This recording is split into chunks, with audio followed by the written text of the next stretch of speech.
just reevaluating some things, and so I can spend my time doing what I really want to do all the time. And so I like doing it, but I don't even want to do it if I feel like it's just going to lead somewhere. Mr. Ivey, know the show must go on. As far as Cincinnati, man, I put on. Jules made another plate for me to cook on. Raise stars, close this year too strong. Chop it up in the chop shop. Top notch with the king flow, the hot shot. Cop squats in, listen to the real. Jumping like hopscotch, nobody harder than no, think not only citywide. But nationwide, superlatives keep it locked like the Mason guy. Put the truth in the airwaves, we talk about it. Brand new like the 10th place, let's hear about it. Who got the info about it? Hey yo, trying to be a rapper, got them jamming when they play. Yo, staying in my lane, they ain't got an okay. Yo, who the host with the scoop? Yeah, they gon' say yo. Aight, some superlative like the bag of ripples. Show you where the princess, Cincinnati red tag. One time where my people at. T-N-I where my people at. It's the 513, yeah, you know the flow. What's the word, Nate? Let them know the show. One time where my people at. T-N-I where my people at.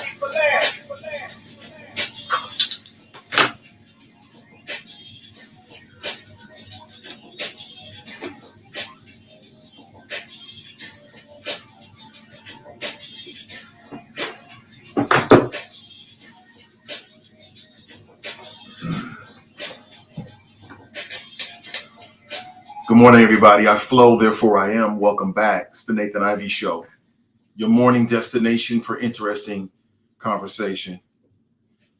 Often imitated, but never duplicated. Good morning to you.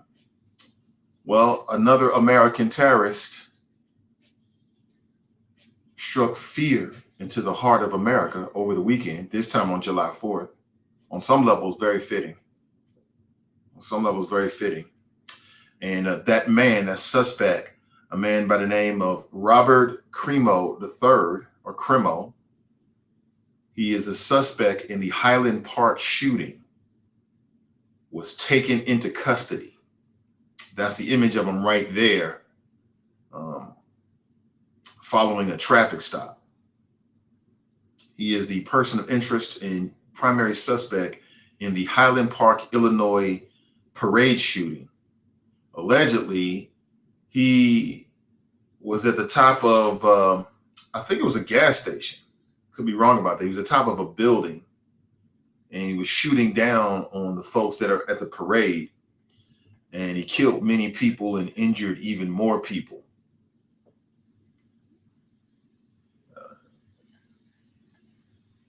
He was arrested and taken into custody. As I understand it, in case you got something different, let me know. With very little incident, he wasn't beaten, he wasn't shot. He surrendered and was taken into custody. Now information is coming out, and it looks like he may have aligned himself with some of the extreme right-wing elements in our country.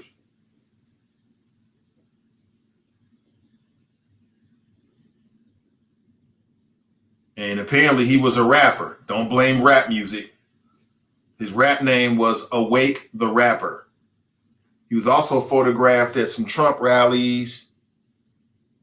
And one photograph, one image that showed him with a Trump flag around his shoulders. There's images of him with wearing a sweatshirt that's got Pepe the Frog. I'm not sure if you're hip to that, but Pepe the Frog. That's like the green frog. You may have seen that. That image, I'll show it to you in a second. That image has been adopted by some extreme white supremacist elements. Did you know that? In this country. So people are pulling things together. Perhaps he was another soldier for the cause. I saw the images of people at the parade, and you can just hear bucking, man. Bugga. You just hear bucking in the background, and people start running.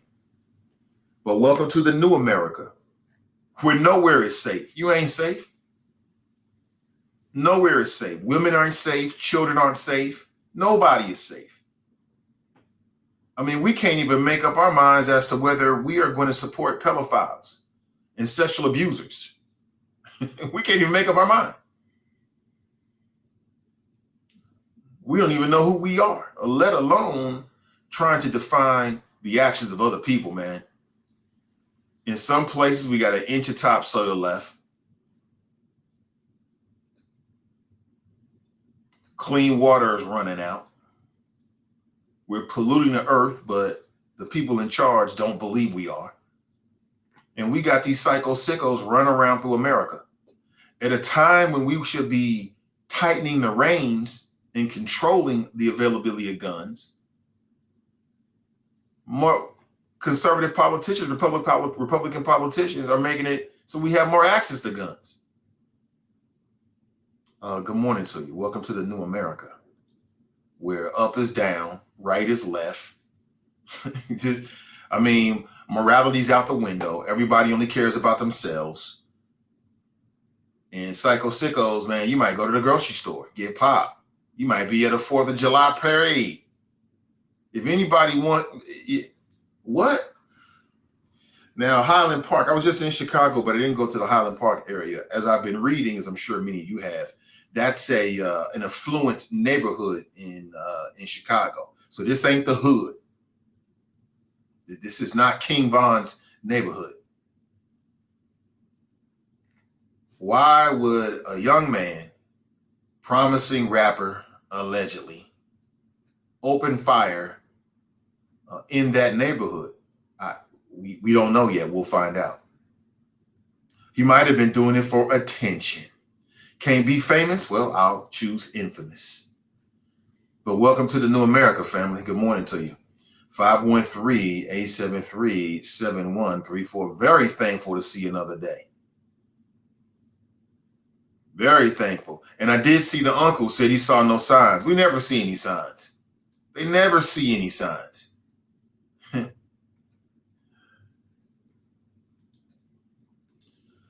Don't expect any substantive. Again, we know how this game goes. We'll be outraged for a little while. The Black community is already asking questions. Some of them don't really fit. Like, I see a lot of people on social media posting things like, well, comparing this situation to what happened to the brother up at Akron. I don't really think there's any comparisons. Maybe kind of. They are, you're talking about two different police forces, two different circumstances. But a lot of people saying, it's the complexion that really, really matters. That's the real difference. They might be right. They could be right. I mean, as Black folks, we still dealing with that Akron situation. We still trying to figure that out.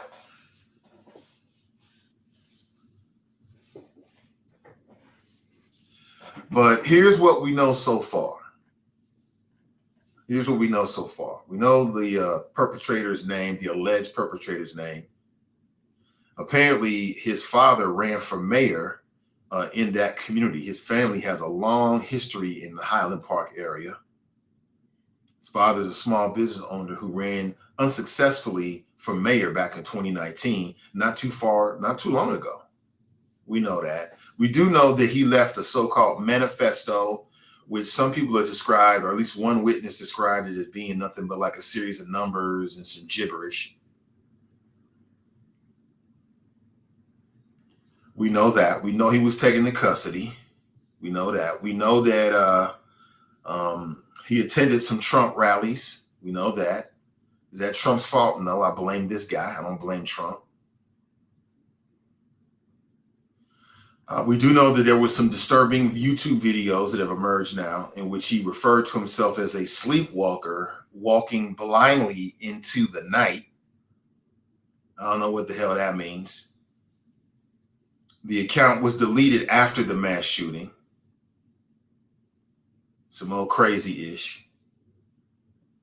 You can't blame YouTube because people post all kind of stuff. You don't know what that means.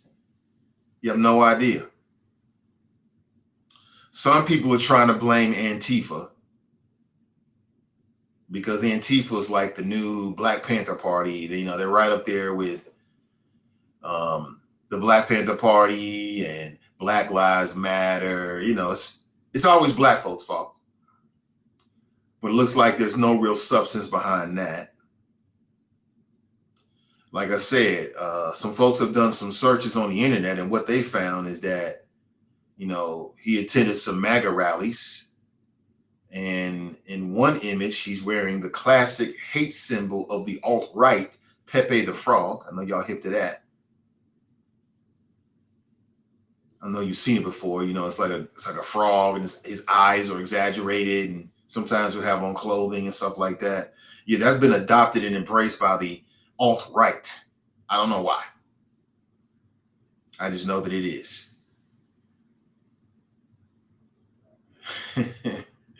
Awake the Rapper. That was his rap name. Awake the Rapper. Okay, great.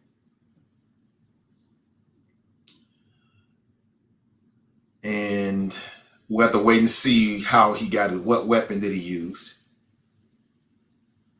I mean, if they find out that this man used an AR-15, like at some point, we got to start holding these gun manufacturers responsible on some levels. Maybe we're not hitting them in the pocket in terms of lawsuits, but, is it too much to ask for every gun? I don't know. I don't know what can be done, quite honestly. I mean, because if you don't have a record and you don't have any disabilities or anything like that that would bar you from getting a weapon, nothing stops you from getting a weapon in a new America. Nothing stops you. You can't stop that. There's nothing you can do about it. If somebody wants to get a weapon, they can get a weapon. It is what it is. Good morning to you. Good morning. If somebody wants to get a weapon, they can get a weapon. And there's nothing you can do about it. And in some of these cases, these individuals, I call them psycho sickos, American terrorists, whatever you want to call them, they don't even have a record. So the stop gaps that we have in place right now wouldn't have even stopped them anyway. So what do? Well, the lawmakers want to go back to look at the laws and maybe reimagine and rethink them. But, they get stopped, and we know who stops it. It's that law and order crowd. We know. Every single time. So, this is just something we're going to have to deal with, it appears.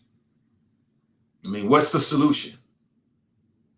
I don't think there's a solution that's within our grasp. Like I can't go to his house and raise him and make him a better young man. That's on his father and his mother. You can't do that. That's beyond our control. And the gun laws around the country are such that as long as you don't have some type of something on your record that will stop you, you can walk in and pick it up. Go to a gun show, pick it up. Nothing can be done to stop that. In a country that, and again, it becomes a self-fulfilling prophecy. So what happens is every time you see these type of shootings, what does it make people want to do? It makes you want to go out and purchase a weapon if you don't have one. Or if you do have one, it makes you want to consider to start to carry it with you.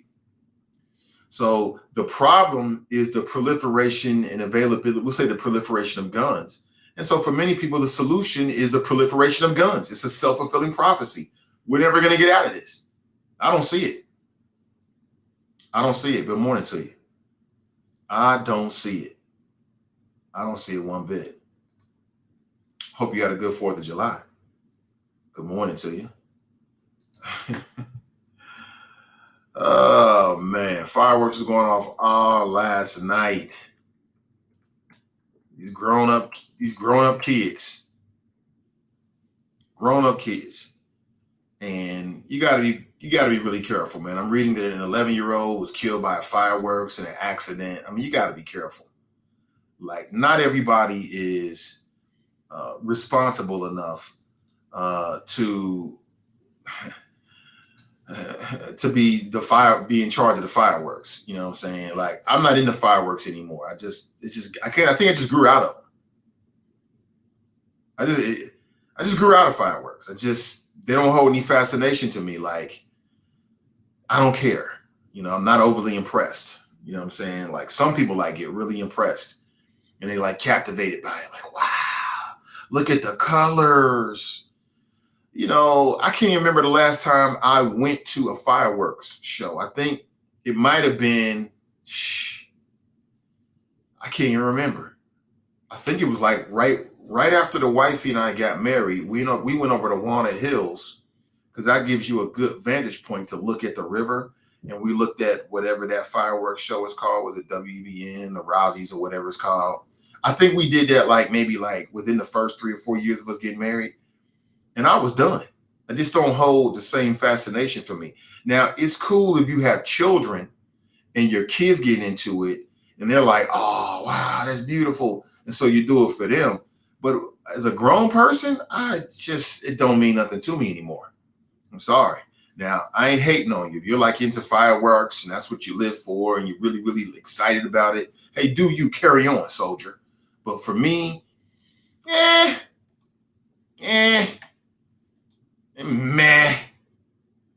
It had to be a spectacular fireworks show. They'd have to be doing something different. You know what I'm saying? Fireworks to me is kind of like amusement park rides. It's been there, done that. It's like now-laters. I don't care about now-laters anymore. The candy. You know what I'm saying? Now-laters. When I was a kid, though, man, I lived for that shit. But the older you get, it's kind of nah. Don't really mean anything to me anymore, right? It's all the same to me. I don't know. I guess you grow out of some shit, or maybe you don't. What up, Mike? What up, Aaliyah? Good morning. What's up, Stephon? She writes, let's get this topic going because this is BS. Okay. What's the BS exactly, Angela? When you say, yeah, I mean, it's some BS, the fact that we live in a country where anything can pop off. Like I said, I mean, you never know what your neighbor's dealing with. People out there on the surface, they appear to be all cool. But beneath the surface, people got all kind of issues. They're dealing with self-esteem issues. They're dealing with feeling inadequate. They feel, drugs, depression, you name it. Jealousy in some cases. I mean, people got all kinds of issues. And there's nothing we can do about it. I have a child. I have 2 children with my wife. And that's what I'm responsible for. I can't go to everybody else's house and be a good daddy to them. You know what I'm saying? You can't go to everybody's house and be a good mama to them. We don't have the time for that. We only have to reach for that. So we have to put trust in the game. And human beings are just, Americans, should I say, are just not worth the trust in too many cases. But, I guess this is just, this is just the consequence or part of living in America, where the availability of guns or the access to guns are there. The availability is there. And so from time to time, we're just going to have to deal with this so we can live in America. That's just what it comes down to, it appears. And if you're looking for the politicians to get together and agree on anything, please stop. That's fantasy land. They're not going to do that. And the Republicans are definitely not going to do that. I don't believe anything of any substance. They might pass something with some minor adjustments here or there, but I mean, what really can be done about this? I don't think there's anything we can do. You know what I'm saying? That's reasonable and that's plausible. We might have a lot of great ideas, but would it get through Congress? Probably not. Good morning to you. What up, Deborah? Good morning. What's up, Pat? Angela writes, why is he not full of holes? White privilege. Yeah, let's talk about that, Angela. Let's talk about that. I know that people are making these, and I've heard it before and I feel it too. There's a guy down in Kentucky that killed a couple police officers. His mouth was hanging down like somebody beat his ass. You see what I'm talking about? The white dude? Woo, man. They put a whooping on him, but they didn't shoot him. I think it comes down to the mentality of the particular officers. That's what I think. And the circumstances involved, right? So for instance, let's look at the brother up in Akron. How many people believe that if he was white, same circumstances, that the police would not have shot him? I don't know. It depends on how you feel about it. You know, like if you want to compare the two circumstances, and again, I don't have all the information, so I'm just working off what I believe and what I've seen so far. But like the dude in Akron was running, and allegedly he had shot out the window before that. Gets out the car, he's running. Police say he turned toward them and his hand went to his waistband, so that's why they shot him so many times. In this case, I don't know the circumstances as to what happened. I saw the video when the officers were approaching his vehicle, you know, guns drawn, the whole 9 yards. If they started giving him orders and then he complied and got on, you know, and complied and didn't run away and didn't make any herky-jerky movements, well, that would explain it on some cases. But I think it really comes down to the mentality of the officers. It gets really hard to compare for me, looking at it logically, Angela, because we talk about two different police forces in two different circumstances. But I understand it. Like, I understand why folks, and I see a lot of black folks online who are making the same point that you're making. I was like, I get it. But when I break it down, like, you know, we talk about Akron police as opposed to Chicago police or the Chicago Highland police. I'm not even sure what police department in Chicago actually apprehended this man. And then we're talking about different circumstances in terms of, you know, what happened when they tried to put him in custody. So that's one way of looking at it. But I'm with you on that. You know, we seen black folks get shot who didn't do nothing wrong. They weren't really accused of doing anything wrong.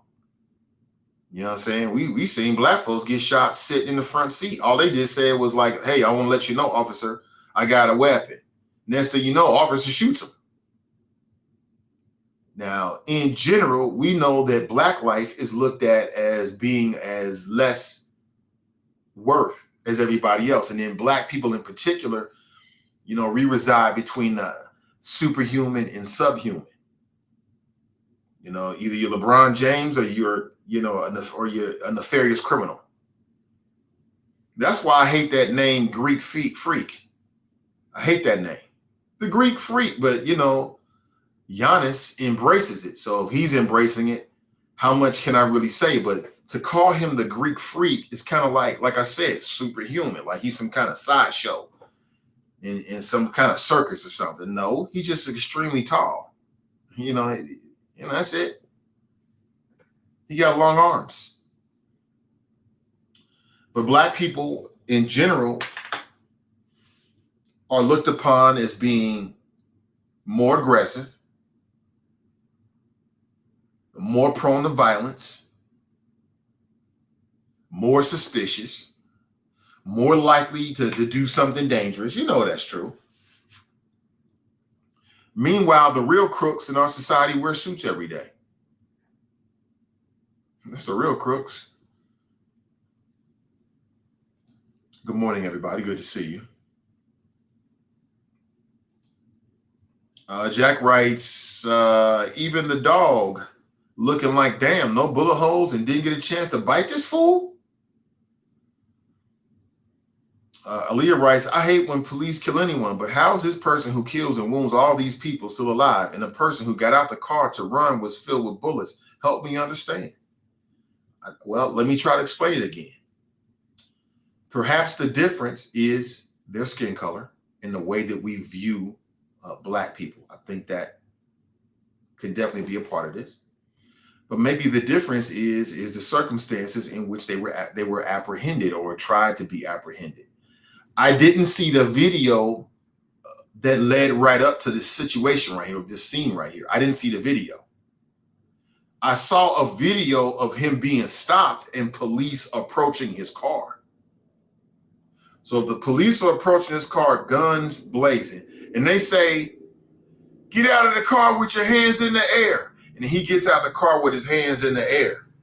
Turn around, turn around. And then he starts screaming all this shit. You can't even know who you supposed to really even be listening to. Get down, get down. He gets down on the ground. Don't move or I'm gonna blow your fucking head off. He don't move an inch. They run up to him, they apprehend him. as opposed to the dude in Akron where he's running away from the police. And again, remember, the police say that he fired a round out of the car. We don't know if that's true or not. But let's say they believed he fired a round in the car. When he gets out of the car, they probably believe that he's got the weapon still on him. So they're running at him with the guns already drawn. Police say that he turned toward them and made a gesture to his waistband, and that's why they lit him up. That's why.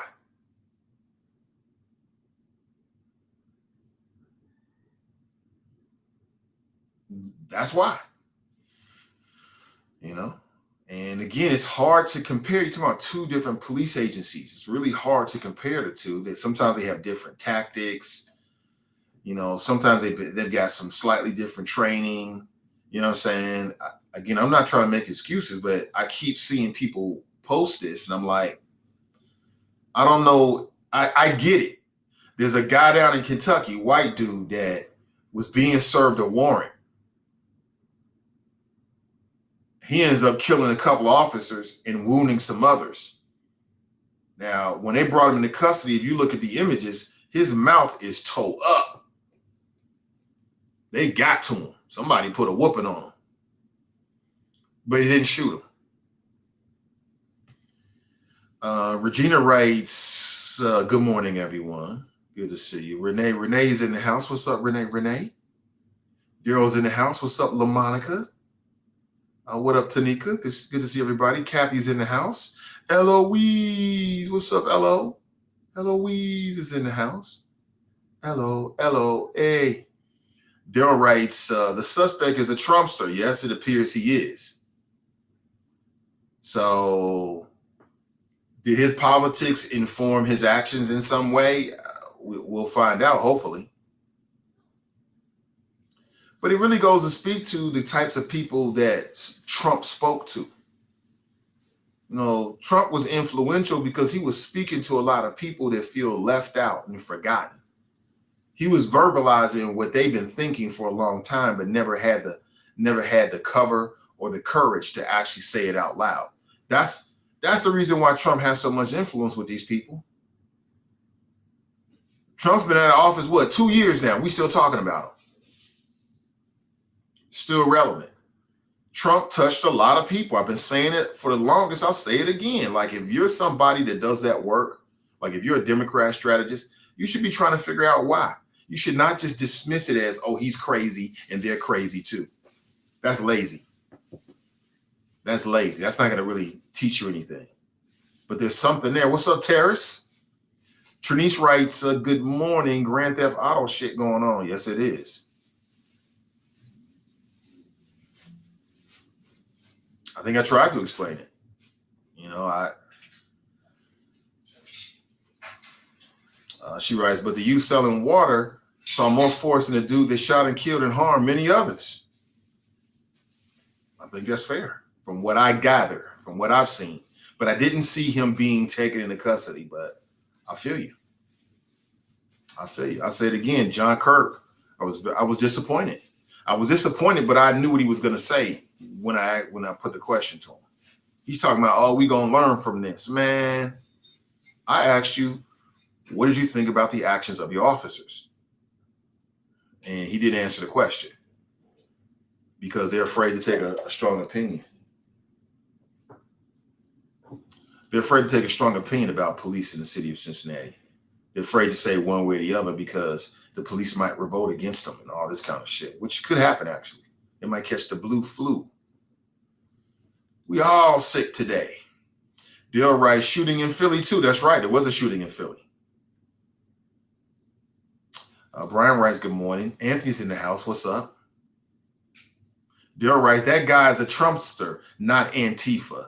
You know, they right-wing media is trying to vilify Antifa. You know what Antifa stands for?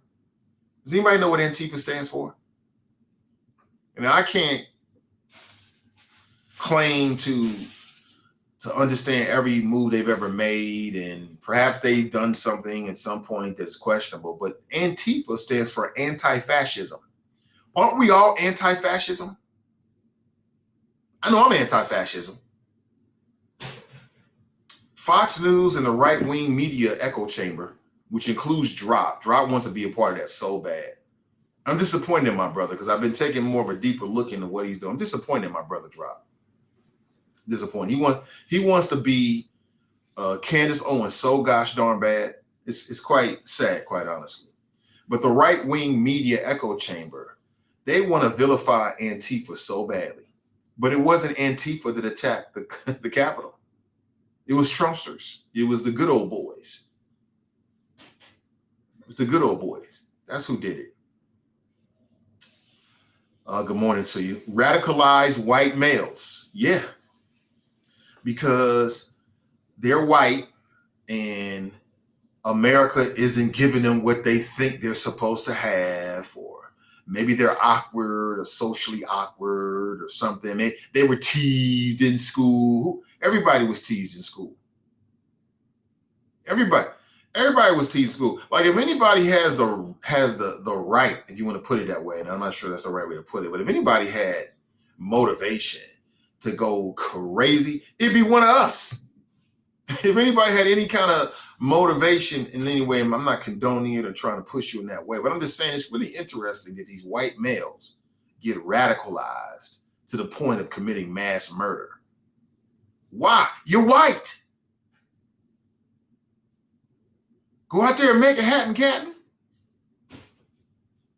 You're white. You're a white male. You're at the top of the food chain in America. And so what happens is I think they feel like they should get more from the country. But get up off your lazy motherfucking ass and go make something happen. But then they want to blame everybody. It's everybody else's fault. It's the blacks. You know it's the blacks. You know it's us. Gosh darn new Black Wall Street, LeBron James and Zion Williams and Oprah Winfrey and Byron Allen making all this money. You ain't supposed, this country wasn't made for the black man to live that way. It was made for the white man to live that way. I wonder if they think that way.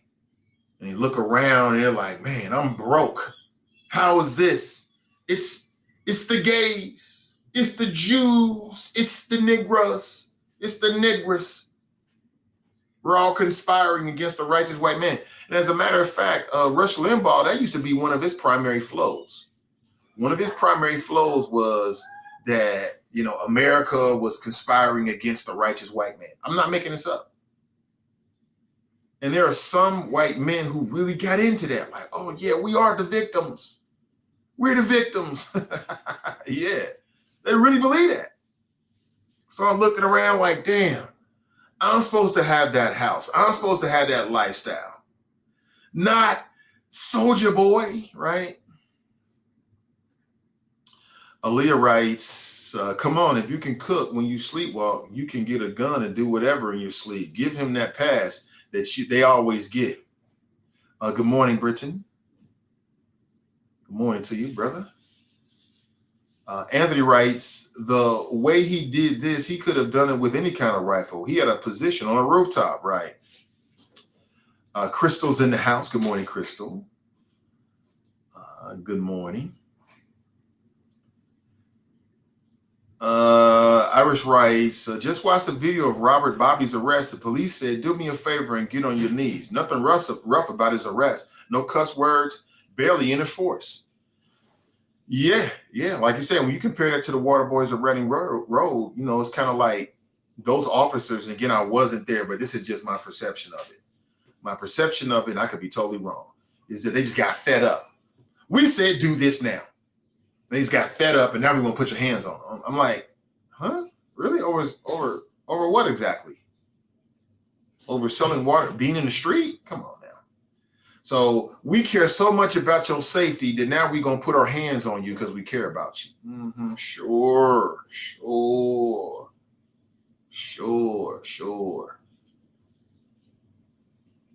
Nat writes, I got put in Facebook jail for making that point yesterday. Facebook is full of ish, man. Terrace writes, that white boy in Kentucky got a beat down, and they are not done. Yeah, he got a beat down. Ooh, his mouth was toe up. Woo, somebody got to him. They got to him, boy. Man. Let me see if I can find an image, man.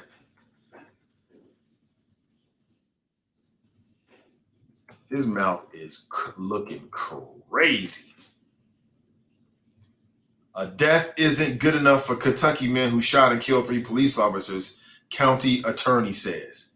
Death isn't good enough. Oh, boy. Because police officers' lives are worth more than anybody else. You know that, don't you? You kill a black man, it's like, man, you're wrong, but we're going to learn from this. You get a police officer, there is no learning. You must die. A Kentucky man shot 3 police officers and injured 3 others.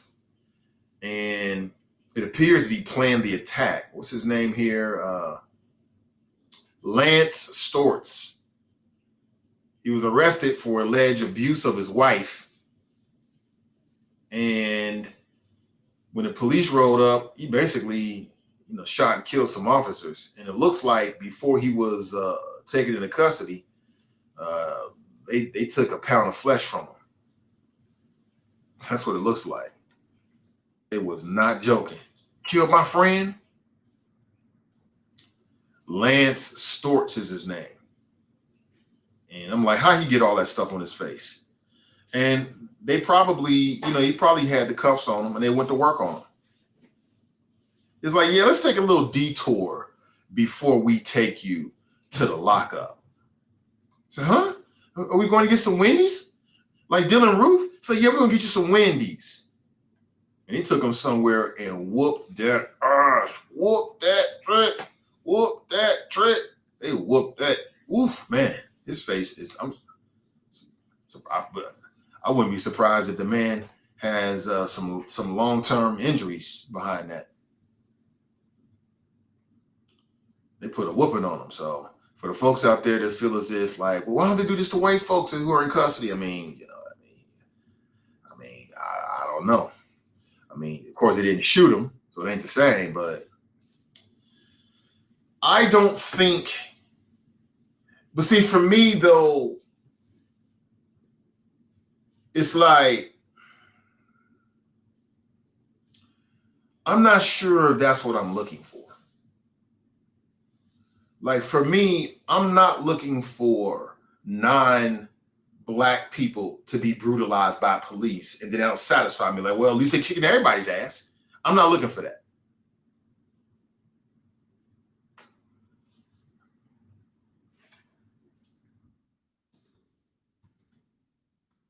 I'm not looking for that.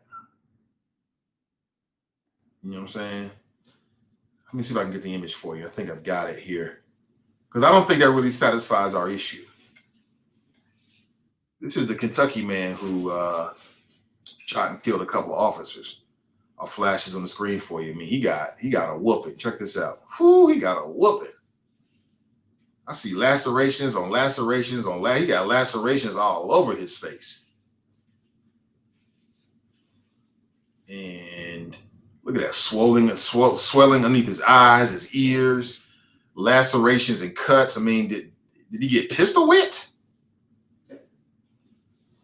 That ain't just no fist. That's not just fist. Son, that was more than just that. You can see he might have a broken jaw. It's not that I have sympathy for him, but it's like I'm not sure if the prescription is we want to see police do to white people what we see them doing to black people. I don't think that's what I'm looking for. You know what I'm saying? But I get it. I'm not saying I don't understand people. I understand, but I don't think that serves us well. But I understand. We already know it ain't equal. We already know that. What up, Jane? Good morning to you. But traffic stops are universal. Why chase? What was the infraction again? You already know. He took off. And it was like, oh, we're going to have some fun today. He must have something in the car. But again, what is the policy in Akron? Is the policy, does it allow officers to chase people for traffic stops? I just think it's dangerous all the way around. Somebody running from you, that's because they're scared. And maybe they do have a warrant. Let's say they do have a warrant. Okay, they got a warrant. You'll catch them. You almost had them. You'll catch them. That's the truth. That's right. Superhuman to subhuman. Right. That's where especially black men, but black women as well. In the minds of many folks, we reside on this scale between superhuman and subhuman. Right. And that includes athletes.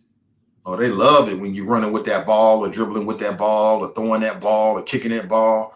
Ooh, man, they revere you because you can do something they can't do.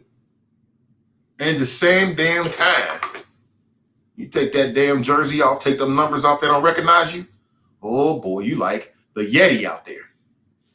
You got incredible strength, along with no morals, right? Sex, drugs, crime. Let me see. Real crooks wear, the biggest crooks in America wear suits. I mean, robbing us blind. The biggest crooks in Cincinnati wear suits. You know it and I know it. The biggest crooks in Cincinnati do not live in some of these economically depressed neighborhoods. They live in good. You know it and I know it. What's up, TNT? Good morning to you. What up, Brandy says checking in from parts unknown. Okay.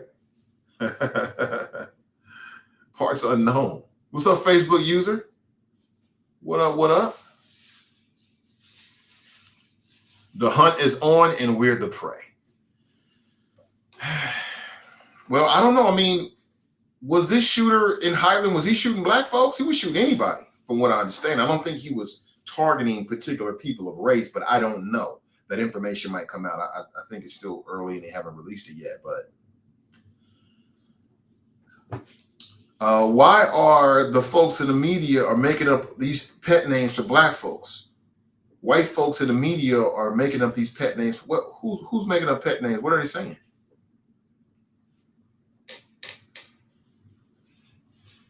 Brent writes, we need to stop referring to ourselves using animalistic characteristics. We are not beasts, freaks, stallions, or monsters.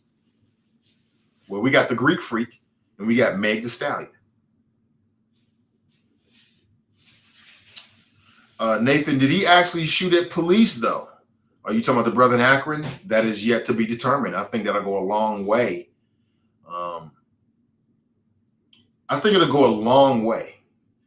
But sad to say, even if he didn't shoot at police, but something happened and they can present evidence in court that will suggest that the police may have honestly made a mistake and thought it was, a firearm that was discharged, they're still going to walk. They're still going to walk. Because you know how it is. I mean, officer goes to the jury and he says, I fear for my life. That seems to work every single time. And in this case, you're going to have 8 officers who say that, potentially. You're going to have 8 officers if it goes to a trial and they actually have to get on the witness stand, they're all going to say the same thing. We thought he had a gun. We thought he was turning toward us. I love people. I don't want to shoot nobody. I thought my life was in jeopardy. And then the evidence is going to be that there's 7 other officers who did the exact same thing at the exact same time. That's going to be hard to beat. That's going to be hard to beat if they're even charged. Now, if they find out that the dude in Akron, was it Garland, that he actually did discharge his weapon, it's over. There is no charges. That'll justify everything that we saw. There's going to be no charges, and it'll justify what they ended up doing to him. Watch and see. Terrace writes, the police also are claiming that they had a police chase with Jalen Walker the previous evening. No excuse, but the whitewashing has started. Angela writes, he was running for his life and look at the end result. He got shot 60 effing times. That's overkill. Come on, this is just downright murder. Yeah, I saw it. I mean, the man went to the ground and he's just rolling over. I don't know if it was the force of the bullets or whatever life that was left inside of him. They didn't have to do that. I agree.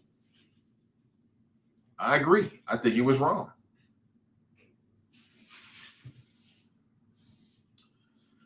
But we talking about the court of public opinion as opposed to the court of law. And what we've seen, family, is that when it gets to the court of law, it's a whole different ball game. What you think and what you feel goes right out the window.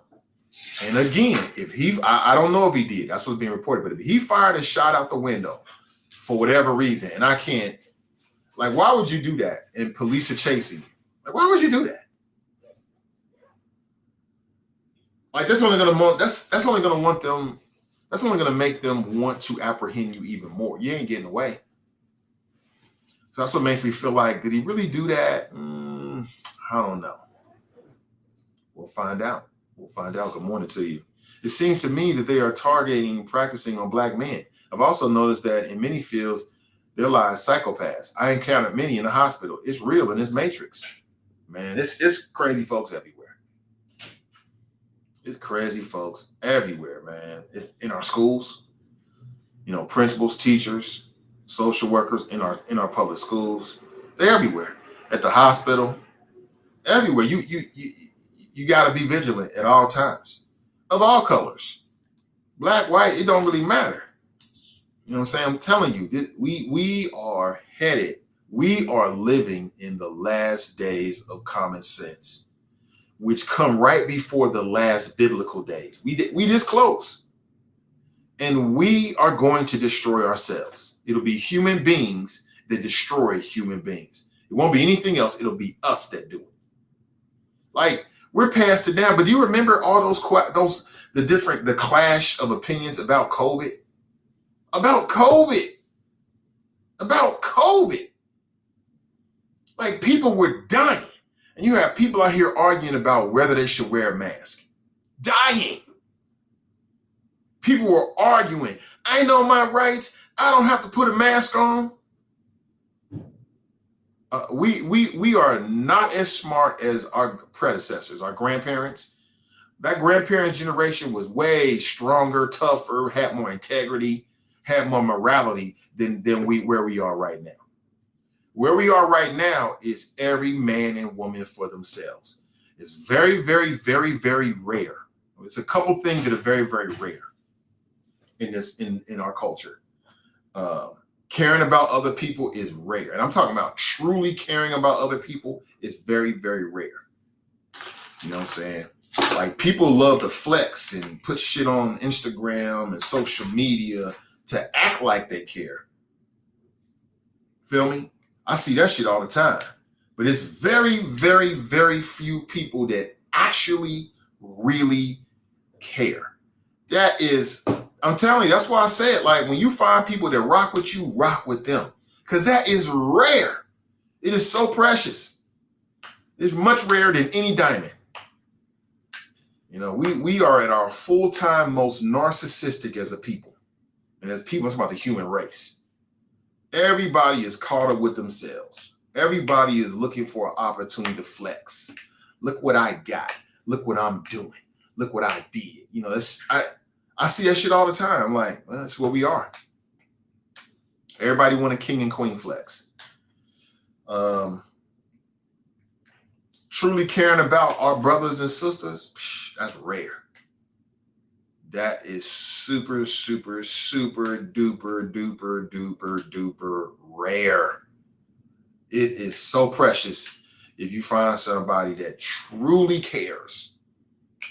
Because a lot of people do stuff because of the flex. I can show it to other people, or it makes me feel good about myself. It's rare, very rare when people do stuff because it really needs to be done for somebody else. That's rare, man. And loyalty is out the window. Nobody's loyal. What does that even mean anymore? I'm speaking Latin. It's what is that? Thank you. What is this? Oh man, great. Thank you. Very, very rare. All these things. I'm gonna use this. Okay. Thanks. Shit is so rare.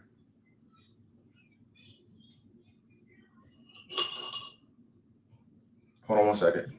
Oh my God, that's some of that organic honey. Or what is this? Let me see here. Where should I get this from? I'll use it though. Thank you. Pardon me. This shit is so rare, man. You know, most people are so caught up with themselves and their own motivations. They can't even see anything beyond that. And we can see the manifestation of it in our society right now. I mean, it's sick. You know, it's sick. We are living in a very sick society. And it's getting more and more sick every single day. But, you know, what we supposed to do? I can diagnose it, but what we can do about it? All you can do is create bubbles and silos of good people who share your belief system and rock with them. That's all you can do. What's up, Professional Reimbursement Network? She writes, good morning, everybody. Good to see you. Daryl writes, why should we give due process when they don't for us? I'm not sure what you mean by that, when they don't for us. Why should we give due process when they don't for us? I don't understand what you mean, Daryl. Kelly writes, good morning. Good morning, Kelly. Tricky Trump was speaking to poor white trash. I'm not going to call those folks poor white trash. You do you.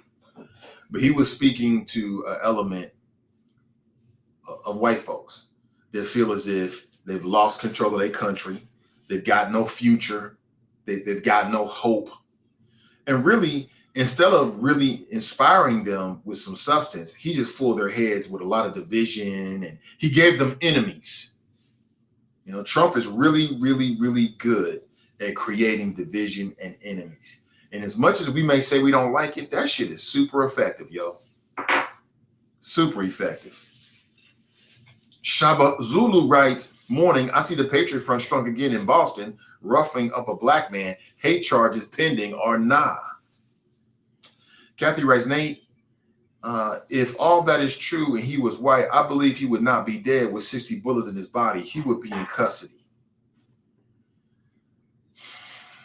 You know what? I would love to be able to say I disagree with you, but I can't. I can't say that, and that's what makes it so effed up. But all I can do is just look at the circumstances and just say that the circumstances are different. So, for instance, you know, I still stand by what I said. Police pull you over. You know, just do what you got to do so that you can get back to your family. I'm not telling you to get on your knees and pledge allegiance and swear and kiss the ring and lose your manhood and your womanhood. I'm not telling you to do all of that. But all I'm saying is that it seems to me that when people choose the alternative, which is to run or to fight or whatever, it rarely ends well. It rarely ends well. And so with Dylan Roof, when they went to go arrest him, and I still believe he got some special treatment there. They took him to go get some food because he was hungry. Did he comply? I don't know. It appears that he just complied and allowed himself to be taken into custody. The dude up in Akron, I do not think that running from the police for a traffic incident should lead to you being shot. Not even one time. But things just go badly. Things just go really, really badly when people choose that route. Timothy writes, we view white aggression as fear. That's dangerous. Nat writes, a sheriff in Ohio was using shooting targets depicting as black men. David writes, good morning, Nate and the Choppers. I think I read that. Carmelita Jones is in the house. She writes, good morning, Nate, in the Chop Shop. Oh, you sent it to me? Let me check it out. Let me check it out right now.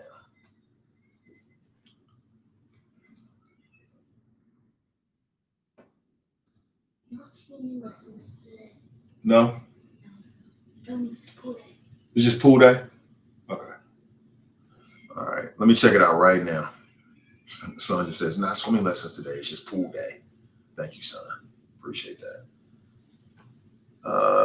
Boy, okay. I'm not sure what that is. Oh, okay. I see. Checking my messages right now.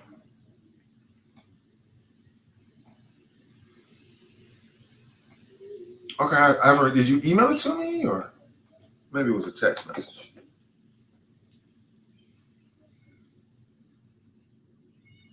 Oh, okay, it was text. Okay.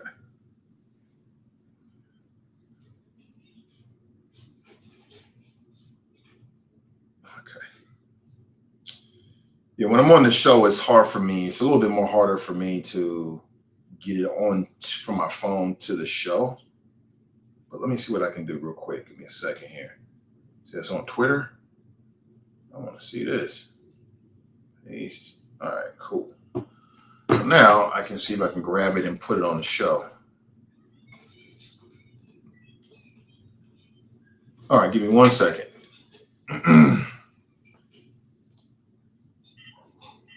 Okay, so here is the video of the suspect in the Chicago 4th of July parade shooting. I think we can show this with no issues. Check this out.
It's the shooter.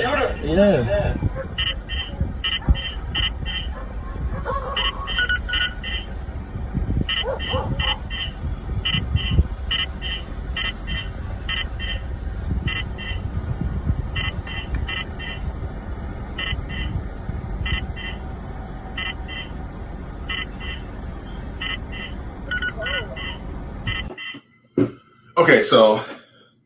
Okay, so that was the video that was taken of the suspect. His name is Robert Cremio III in the July 4th parade shooting. Apparently, he got an elevated position. He was on top of a building, and he was shooting down on the crowd. What a coward. And, you know, people are comparing that. So the one thing I pick up is the lack of aggression.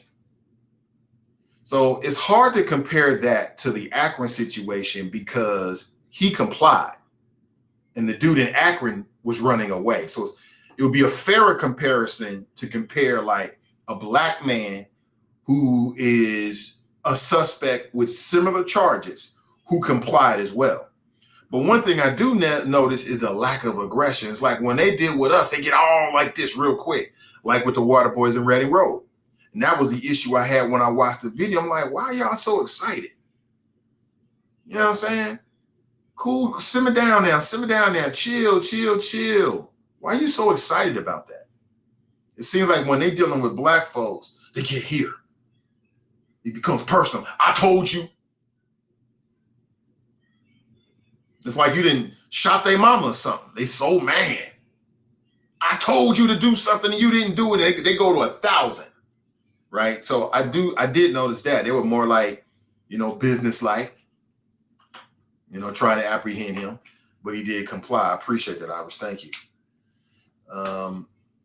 See, the deplorable Hillary Clinton said, but everybody had a succotash when she said it. But it was true about most Trump supporters. They literally attempted an insurrection. Yeah. And then they used that against her. It's like, Hillary Clinton said we're deplorables. Are we deplorable? Hell yeah, we're deplorable, right? Hillary should have thought that through. You know what I'm saying? I get what she was saying, but that was the wrong move. That was the wrong thing to say. You don't want to, because that was a potential part of the electorate. You know what I'm saying? Like, there were some votes there, maybe not a lot, but there were some votes to be had there. I thought she blew it on that one, but it is what it is. Does Trump still have their ear, or are they putting their ass behind DeSantis? Trump, I don't know. We'll find out. We'll find out. That's right, anti-fascist. That's right. Who is pro-fascism? Except for the people close to Donald Trump. Like I said, I mean, if you live in a dictatorship, it's pretty bad. Well, let's talk about Saddam Hussein. Like, Saddam Hussein was a brutal dictator who ruled Iraq with an iron fist. He killed a lot of people. A lot of people got missing. Life was pretty bad. Unless you was close to the crown, life was good then. If you was close to the crown, life was good. So, wearing what? No, that's okay. No, it's not. Yes, it is. No, it's not. No, it's not. Yeah, it's fine. It's not the first time, bud. No, Daddy, don't do it. Yeah, it's already done. Daddy, you're gonna have people coming off your show. That's okay. He said, Daddy, why are you wearing this? White people might be watching. You're going to have white people. They might be coming off your show. That's okay. That's okay. Look at this boy. Oh, my God. White males have been violent since the beginning of time.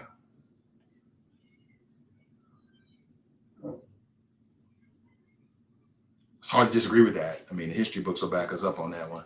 We'll back her up on that one. Brent writes, a lot of white folks are pissed because they didn't think that their ancestors slaughtered the Native American so that they could have this country to have black people be their slaves and subservient. Yeah. I mean, this country was not set up to create a P. Diddy. This country was not set up to create black wealth. That's why here we are, 200 plus years later, still talking about black wealth creation, because that's not why this was set up. This was set up for them. And so, yeah, I believe there's some people that look at the news and they see, oh my God, they're moving into our neighborhood. And it's like, stay in your place. I recently saw a video of a white man who was attacking an 11-year-old boy on a bike. And he was saying to him, you don't live here, get out of my neighborhood, as if he owns the neighborhood. Push the little boy and everything. I hope that never happens with my son. Hope that never happens. Hope I don't ever want to have to deal with that. This is going to be a bad day. It's going to be a real bad day. I'm going to end up getting arrested. No doubt about it. Angela writes, then they want to say, oh, it's mental illness with the white privilege MFs. Get the hell out of here. They're killers of our people and always have been. They've been taught this ish from their grandpappies, period. I understand the feelings that people have. Marisha writes, good morning. Good morning. Queen Maxine writes, the functioning of the brain is missing melanin. The empathy in short circuit is short circuited. Got a beat down, but made it to court. I mean, he got a beat down, y'all. This ain't just no beat down. Look at this man's face. That looks like he was hit with something. You see those horizontal lines and those cuts? He was hit with something. That ain't just no fist. Now, I don't know. That's the butt. Was that the butt of a rifle, or did somebody put some knuckle shit on? They tried to kill that man. Looks like his jaw might be broken there on the left-hand side. I mean, he took a beating. But I mean, you shouldn't kill a police officer and then their friends and colleagues are the ones that have to drive you to the lockup. What you think they're going to do to you? They're going to do something to you. You already know. So go check it. If somebody killed one of your friends or your family members, and then you're responsible to take them to the lockup. So about 10, 15, 20, 30 minutes, whatever the duration is for them to get you from the scene to the lockup facility, it's just you and them. What you gonna do? You just gonna drop them off because it's the right thing to do? Some of y'all gonna open up a can of whoop ass. You already know. They killed your family member. They killed your friend. You killed one of your colleagues. These are people you might have been knowing for the whole time you was, for years. Yeah, your families might even hang out together. Y'all might be family friends. You just killed my partner. Oh yeah, I'm not gonna just drop you off at the lockup facility. We're gonna stop at Wendy's first, right? But it's not really Wendy's. It's really like some dark little spot where I can whoop your ass, and then I'm gonna take you to the lockup. You know what I'm saying? Hands behind your back, and I'm gonna get me some licks in. And that's what happened to him. Dan, he even killed the canine? Yeah, he sure did. But he's living, that's true. Yeah. And still staring down with a meat mug. He was.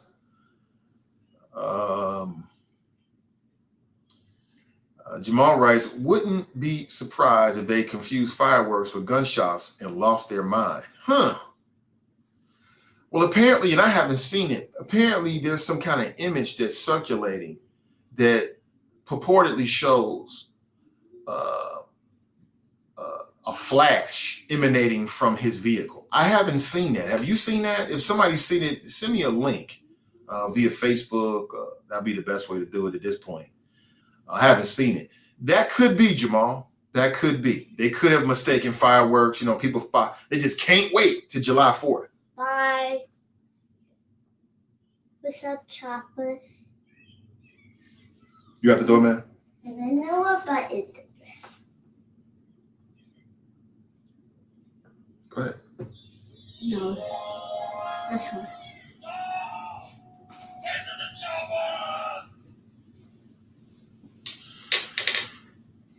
Yeah, it could have been because some people cannot wait to July 4th. Like, they get the fireworks and they just gotta shoot the fireworks. Man, I gotta shoot these fireworks.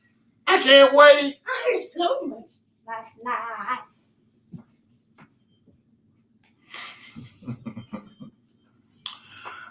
Sandra's in now. She writes, good morning. 60 times, my heart hurts. If I'm not misunderstanding, police can discharge at the threat whether a gun was pulled or not. Really? Well, if they think that, right, that's what I'm saying. I think we have to wait and see. Let's see if this man did in fact discharge a weapon. Because if he did, it's a wrap, friends. Get ready to be even more outraged. If he in fact, and I don't know why he would do this, but if he in fact shot the gun while the police were chasing him, maybe he was high. I don't know. Or maybe it didn't happen. But let's say it did happen. These officers are going to walk, and I doubt they'll even be charged. Because then that'll be the evidence that they had a reason to be afraid for their life. And that's it. Oh, bless you.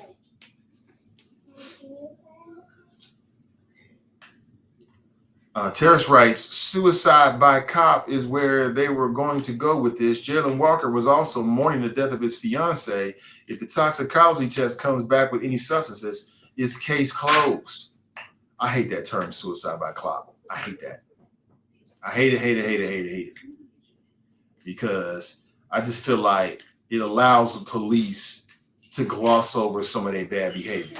Oh, he wanted me to shoot him, that kind of stuff. And we do know that we've seen it before. I've seen videos before. People like, do it. And it's very, very sad. I hate that scenario. Good morning to you. Some are made, some are born. Trump gave us, wait.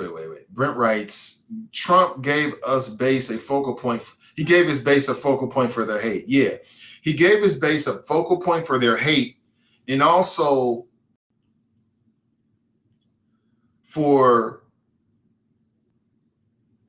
feeling like the American dream hasn't come true for them. It's not your fault. It's not because you're lazy. It's not because you're unmotivated. It's not because you didn't graduate. It's not because you didn't go out there and hustle.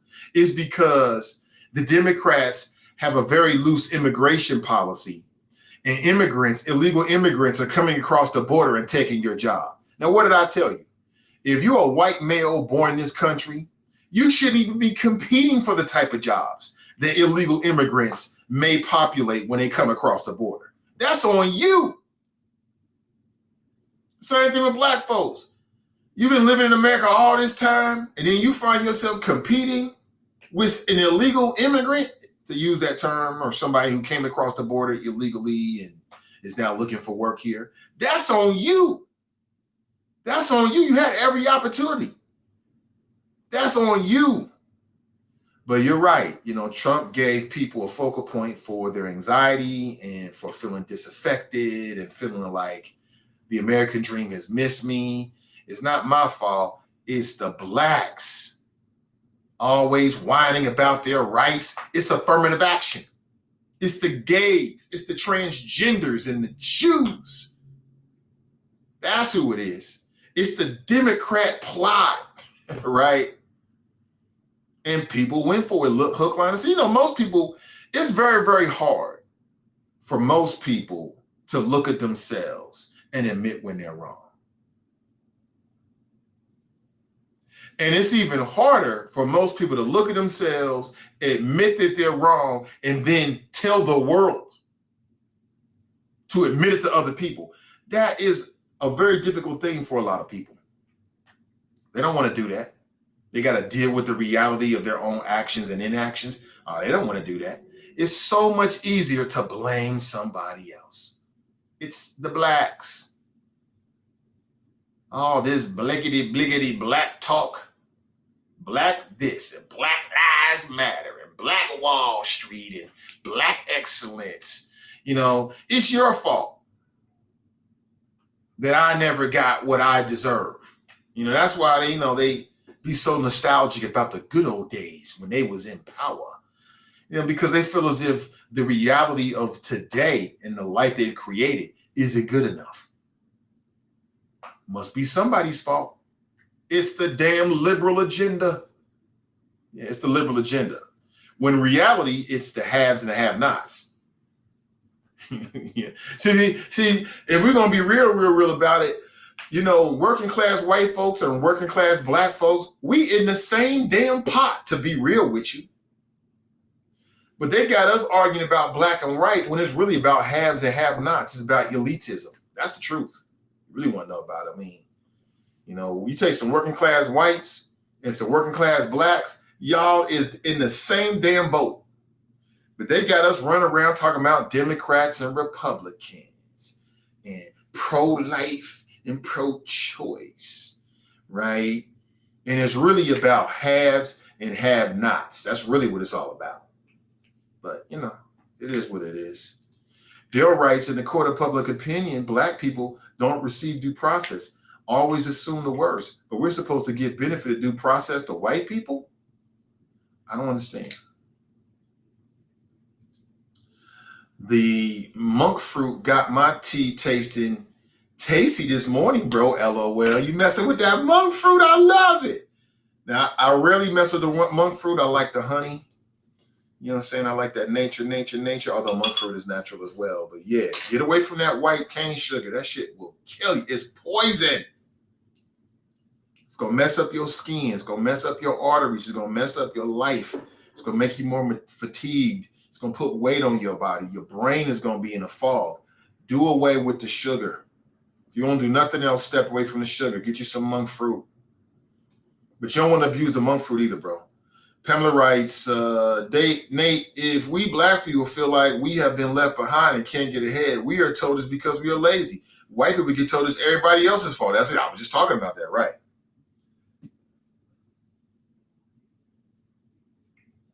Oh, man. What is that? Got a taste to it. I'm not sure what that is. Wife might have did something different this morning. Lannis writes, good morning, brother Nathan Ivey. Good morning to you, Lannis. It's LeBron James' fault. Shut up and dribble. It's LeBron James' fault. It's Oprah Winfrey's fault. It's Jamie Foxx. I'm not going to blame it on the alcohol. I'm going to blame it on y'all. I'm not living the life that I want to live. But meanwhile, what are you doing? Nothing. Now, there's a justification for shooting this individual on sight. Again, we don't want that. Because if they start shooting black folks on sight, if they start shooting white suspects on sight, what do you think they're going to do with black suspects? Just saying, I would caution people. I don't think that the remedy for our situation is more police brutality to non-black folks. I don't think that works for us. I don't think that's a winning hand right there. But feel how you feel. Wow, in his car not full of holes after he shot and killed people. Geez, police were so nice to him. Well, I mean, to Irish's point, the police were nicer to them than they were the water boys of Reading Road. I watched a video. They trying to put one kid in a chokehold over some water and non-compliance. But depending on the officer, you're going to get that. You know, they feel like you didn't comply quick enough. You're holding up traffic. Come on. I don't have all day with all of this. They want to take it to the next level, especially with us. Timothy writes, what people are saying is that had the Chicago shooter been black, we know the outcome.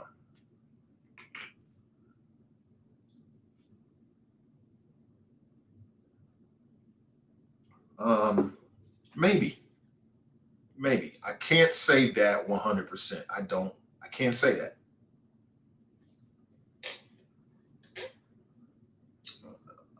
See, Ray writes, as I said, for many years, perhaps they're on steroids in conjunction with many others. You meant with officers? Could be. I don't put it past them. Kush writes, the young brother in Akron never stood a chance. Cops need to be randomly tested for steroids and other drugs, over-aggressive. Kush, yes and no. At the point in which we saw him being shot and they was chasing him, I think his goose was cooked at that point. But we don't know. He did have a chance, and that was before he ran. And that's got to be a part of this conversation. Before he ran, had he complied, perhaps that situation in Akron never would have happened. And that's got to be a part of the conversation. It's got to be. I know we don't want to look at it that way, but it's got to. We're going to have this is a chop shop, man. We keep things even here. That's got to be a part of the conversation. You know what I'm saying? If he didn't run, if they asked him to step out the car and whatever, maybe he had a warrant or whatever. I'm not even sure he had a warrant to have him to come out. But he took the ticket. You know, black people get stopped with tickets all the time with over-aggressive police.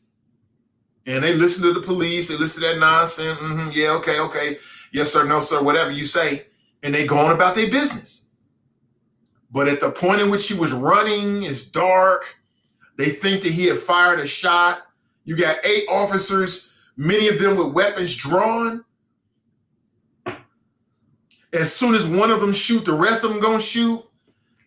I think at that point you may be right, and that's sad to say because even at that point, you know, instead of turning around, what if he put his hands up? That might not have saved him. I mean, there's cases of people out there with their hands up and they get shot. Ruth's right. Junior working PR. Yes, he is. That's my boy right there. Tierra writes, good morning. Who you think did that? What you talking about, Graxon? Not sure. The only black person to do something remotely close to this, they sent robots and drones after him. You remember the dude down in Dallas? He got hit with the doo-wop, the doo-wop shebang bang. As my son would say, he got hit with the left, right, good night. The shoo-wop, the doo-wop shebang bang. That's hilarious. He got hit with something, boy. Woo. And shit, if he did what the police said he did, he deserved it. You know what I'm saying? I mean, come on now.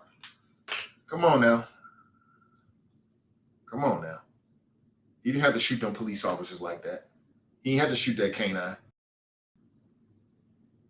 And they took him into custody anyway. So what you want? You just want to kill some people? So I'm not mad at the police for roughing his ass up. And if he was black, I feel the same way. I wouldn't be mad about it. I mean, come on, man. You know, people are human. You know, if somebody shoots your friends and your colleagues, and then you're responsible for taking them to the lockup, are you going to take them straight to the lockup, or are you going to take them to Wendy's first? Many of you going to take them to Wendy's first and work on that jaw. And that's what they did. I don't think it's right.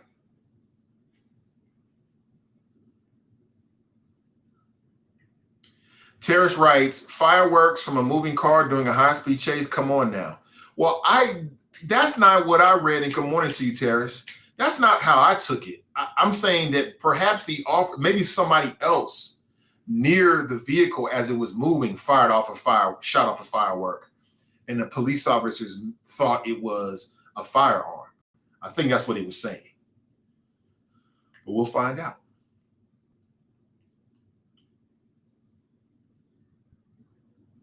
Oh, whatever. What's this now? I just learned yesterday that Mr. Walker's fiance died a month prior in a car accident near Cincinnati. Maybe that caused Mr. Walker to have done something irrational, like fire his gun at the cop car. However, once he ran away and left the gun behind,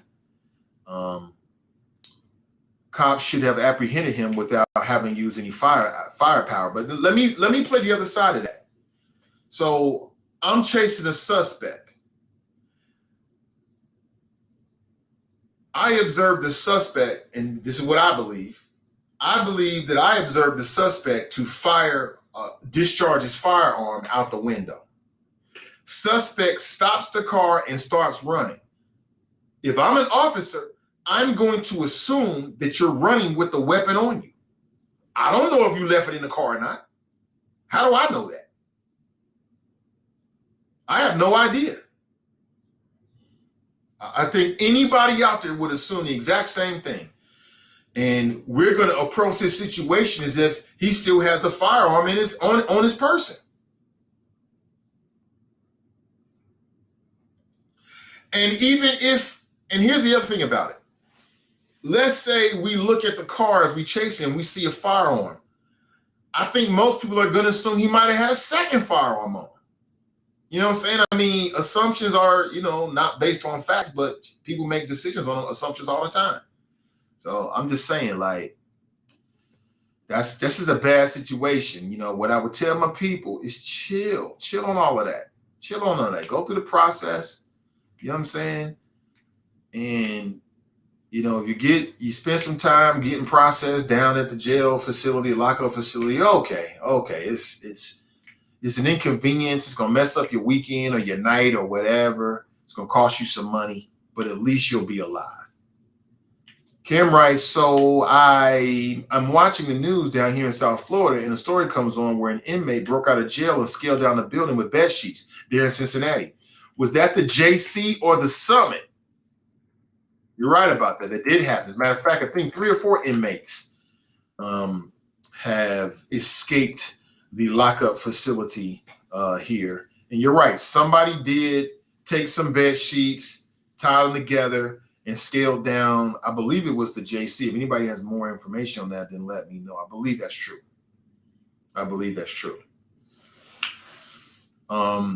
You can believe, when I saw the story, you believe Jim Neal's watching. You can believe he's going to bring this back up when he runs against Charmaine McGuffey. This is on Charmaine McGuffey. Right, wrong, or whatever, that's the way that Jim Neal is going to play it.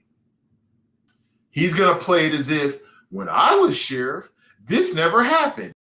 It's her liberal pussies. You already know what he's going to say. She's so soft on crime that now she's allowing inmates to escape and further endanger our communities. Fear. I guarantee. I can't say I can't do it. I can't say I guarantee. But I would not be surprised if this comes back up during the election. Because I believe that Jim Neal now is going to run for Hamilton County Sheriff again as a Republican. His true colors. True colors. Good morning to you. See here. Tiff writes, so you say there have they have every opportunity, then turn around and say that blacks aren't given the opportunity. So which is it? I'm not sure what you're saying. Brent writes, if you are white in America and are not successful, you wasted a 400-year head start. Blame your grandparents and them. D.L. Hughley. Angela writes, some white people so stupid and insecure with their own lives. White privilege is your name. You shouldn't have used it. You should have used it. Queen Maxine writes, Nate, you were talking about the traits of a narcissist, not I don't love demonic behavior. Okay. All right.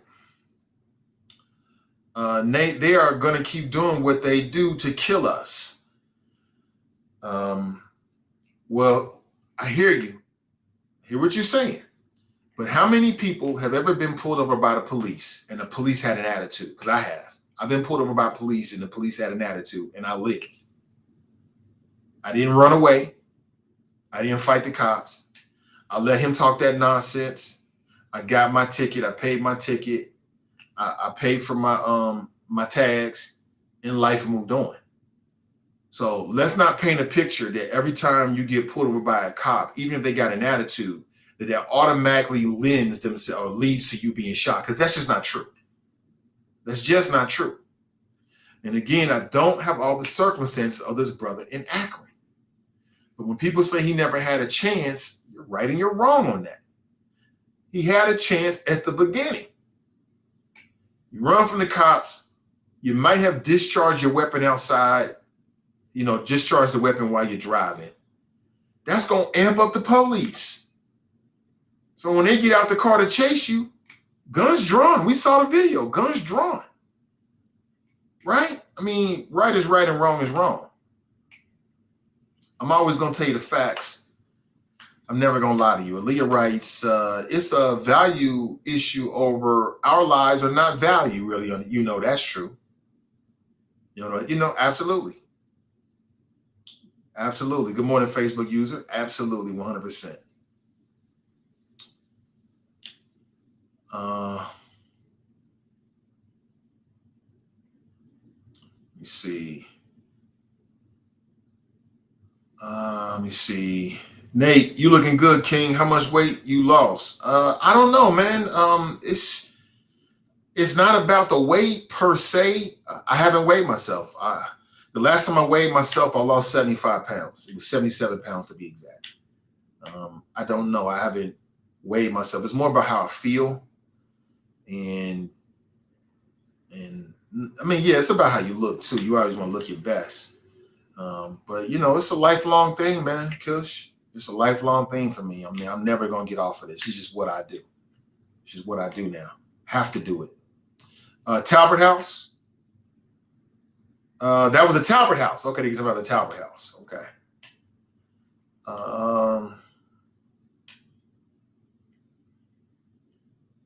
Yeah, 3 or 4 months. It was the Talbot House. Okay, thank you for the correction. Appreciate that. She spoke to the issue yesterday. Experience and training due to retirement is a battle they are fighting. Is that right? Jim Neal's going to use that. Talbot House, or it don't matter. If Charmaine McGuffey was in charge in any way, it's going to be used against her. Get ready for that. And I'm sure she's ready for that already. Get ready. Graston writes that Jim Neal's going to beat her. Really? I don't know about that.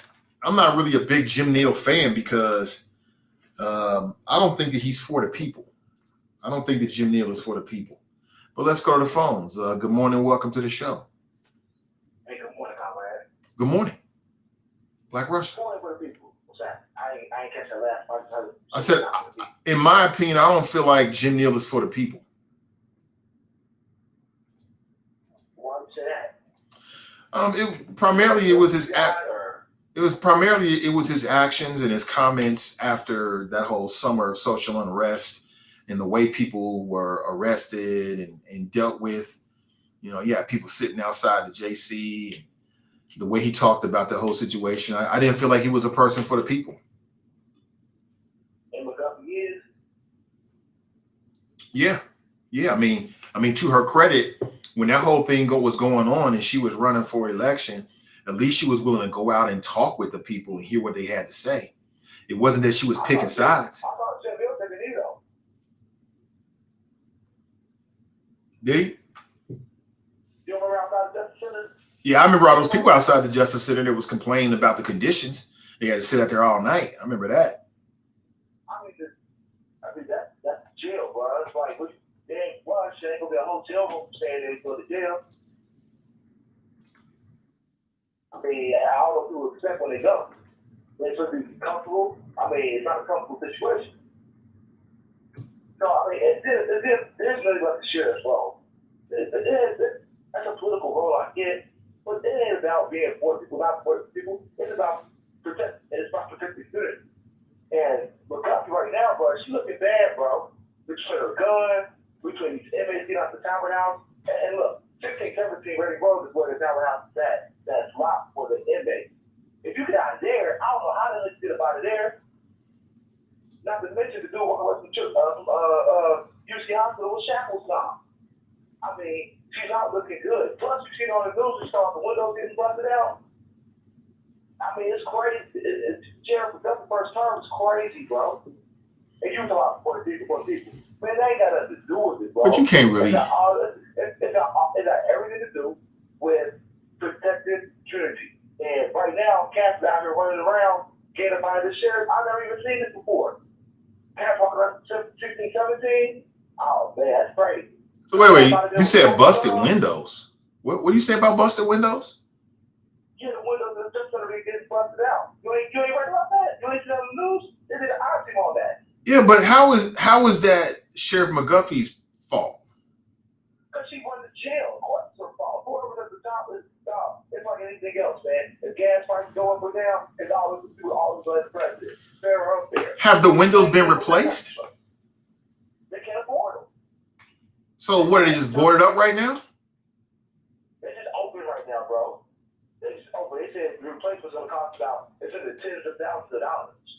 I'm shocked you ain't heard about that, Conrad. That's the IT news. I just don't. I don't understand how that's Charmaine McGuffey's fault because inmates broke out the windows. I mean, did the sheriff deputies break out the windows? The sheriff deputies. Why would they do that, bro? Exactly. So these are inmates. Yeah, under the control of the sheriff. You don't want to see that part. The sheriff runs it, bro. She ran on the fact that she controlled the jail for like 30 years. Okay? And now she's the top dog down there, and it's all hell breaking loose in the community with the windows getting busted out, people walking away from hospitals and locked facilities. Her guns, we still ain't heard about her gun, bro. We still don't know where her gun is at. For all we know, her guns will be out here getting used to kill people, bro. Okay, that's her fault? Yeah. You're supposed to keep controlling your gun, bro. Yes, that's her fault. Yes, that's her fault. There's no question. So it's her fault that somebody broke into her car or her house and broke her weapon. That's her fault. Yes. And stole her weapon. She's the sheriff, bro. That's a stretch, brother. She's supposed to be sitting next to her gun, bro. I'm reading right now that 60 windows have been replaced. So that the windows were replaced. But that's not all of them, though. All I know is what I'm reading is that $120,000. And again, this is just the cost of incarcerating people. That's just the cost of it. If we're going to incarcerate people, we're going to have laws and say when you violate certain laws, you're going to be detained. Then we got to warehouse them and pay for it. That's just the cost of it. And I don't think it's fair to blame Charmaine McGuffey because inmates broke out windows. That's stupid. That's not stupid. They under her control, in custody, they care. And Man. She can't control the inmates, being like, she only be the sheriff. There's only so much control you have over somebody. You can't control them to that point. Come on, man. I said there's only so much control you can have over somebody. You can't control them to the point where you can stop them from breaking windows, obviously. Because you can see people in windows. You go down there and look up, you can see people in the windows. Well, if I can see you in the window, what's to stop somebody from taking their elbow or their fist and trying to break the window? You can't stop somebody from doing that. See, you have this moment on that, Conrad. They're not using their fist to their they use to do the kites now.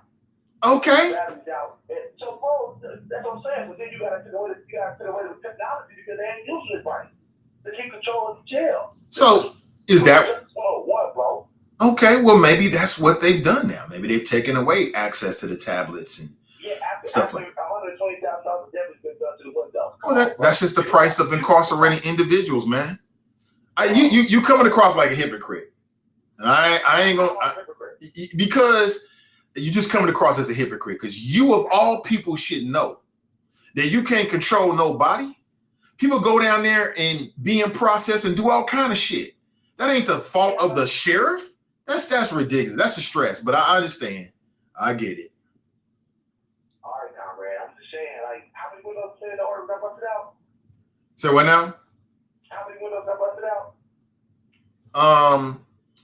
Well, I'm reading this article now. I'm reading that Sheriff McGuffey says that she inherited 49 broken windows that were never placed, but in total, 60 were replaced. And there's about 36 more that need to be replaced. Right, so they ain't done yet. Right. So it sounds like before she got there, some of the windows were already broken. So who was there before her? Jim Neal. Okay, then. And I wouldn't blame Jim Neal for that. Do you think that the sheriff wants windows to be broken out? No. But you can't control every little facet and detail of what another human being, even an inmate, is going to do. Yeah, you can. Bro, look, I got my own personal views I had. You control it if you want to. You know what I'm saying? There's ways to get it control. I don't know stuff I've done. I broke windows down there. Yeah. Okay, I'm glad you said it. I'm glad you said it. Because you're too scared to say it. I mean, I'm not too scared, bro. I just was trying to give you more respect. That's all. No, it ain't about respect, bro. I mean, people got to be done. I've done that before. Okay, then. And on the floors, though, this happened on the first floor of one situation. Okay. And who was the sheriff when you did all of that? Jim Neal. So it's Jim Neal's fault that you did that then. Nobody in there when I did it. But it was Jim Neal's fault, though, because he was the sheriff, though, right? That's not how this works, bro. But that's what I tried to tell you. So now you want to flip it. No, I'm not flipping it. You got to think about what on the set. Upstairs, they got total control, bro. First floor, there's some people who do there all the time. No, but Jim Neal's the sheriff. Jim Neal is the sheriff. He was supposed to be able to have total control over the whole building. That's what you're saying about Charmaine McGuffey? Over the floors, yeah, it's a difference, bro. See, you speak from a position of not understanding how the whole building operates. No. It's not about that. You're speaking from a position. You're trying to blame Charmaine McGuffey for some shit she ain't got no control over. When your ass went down there tearing up shit, but you don't want to blame Jim Neal. You can't have it both ways. Yes, I can. You know why? Because the first floor is a public area and the floors aren't public. Do they have sheriff deputies on the first floor? No. Not Are there any sheriff deputies on the first floor that have access to the first floor? Do they have access to the first floor? Yes. Do sheriff deputies have access to the first floor? They have to come downstairs. Do they have access to the first floor? They have to come downstairs. Bro. That means yes. So if sheriff deputies have access to the first floor, they should have been able to control your ass from going down there and tearing shit up. But they didn't. Wasn't nobody down there, bro. All I'm trying to tell you, man, is that sometimes things happen. All I'm trying to say is that sometimes things happen that they stopped you. No, They did stop you. They stopped you. Yes, they did. At some point, they stopped you from what you was doing. How do you know? You don't even know, bro. All I know is what was in the newspaper. Okay. Yeah, read the newspaper, bro. So they didn't arrest you? They didn't put you in custody? Yeah, after I already done it. Oh, okay. But up there on the floors, there's people up there 24/7. So you trying to protect McGuffey. I blame Jim Neal. I blame Jim Neal for you going down there. How much money did you cost the taxpayers? You're just a hypocrite. How dare you talk about...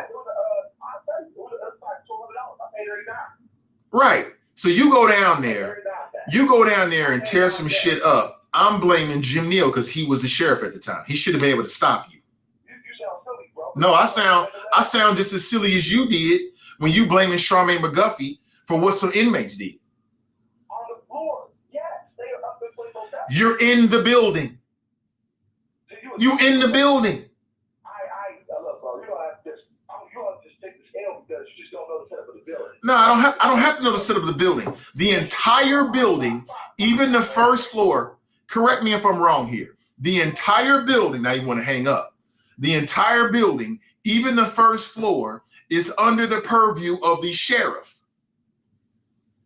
Your ass went down there tearing up shit, all on some shit. I'm glad you brought it up because I didn't want to bring up your business like that. You know what I'm saying? I was trying to show you too much. I was showing you respect. But since you brought it up, I'm going to dive right in. How dare you call in here and blame Charmaine McGuffey like she's the blame for this shit? You know she don't want this shit to happen. None of those sheriff deputies, no sheriff wants inmates to break the windows. None of them do. I don't believe that Jim Neal wants that to happen. But she's to blame for that. But you go down there, cost the taxpayer $1,200, tearing up shit, breaking shit, but it's not Jim Neal's fault. Please stop. If we're gonna lay blame for shit like that, then we gotta lay blame all the way around. Please stop. Please stop it. You don't know who you're talking to. I'm not on that shit. Yeah, it's the first floor. The whole building is under the protection and the purview of the Hamilton County Sheriff. Period. Period. The courthouse under the purview and protection of the Hamilton County Sheriffs. They don't want nobody going there and doing anything, but you can't control people. You know, if I can put my face in the window, then I can potentially damage the window, whether it's a battery or I kick it or I somehow find some other kind of tool or something. And they don't want that shit to happen. So I get it. You know, you sound like Jim Neal. Jim Neal's probably going to run with it because that's what politicians do. And listen, it might be a smart tactic. I wouldn't be mad at him if he does it, but it don't mean I'm going to believe it. Come on, man. Oh, my God. And I didn't want to bring it up. You could tell I hesitated. But he picked up on what I was trying to say, and he brought it up. That's the only reason I brought that up. If he hadn't brought it up, I would have let it go.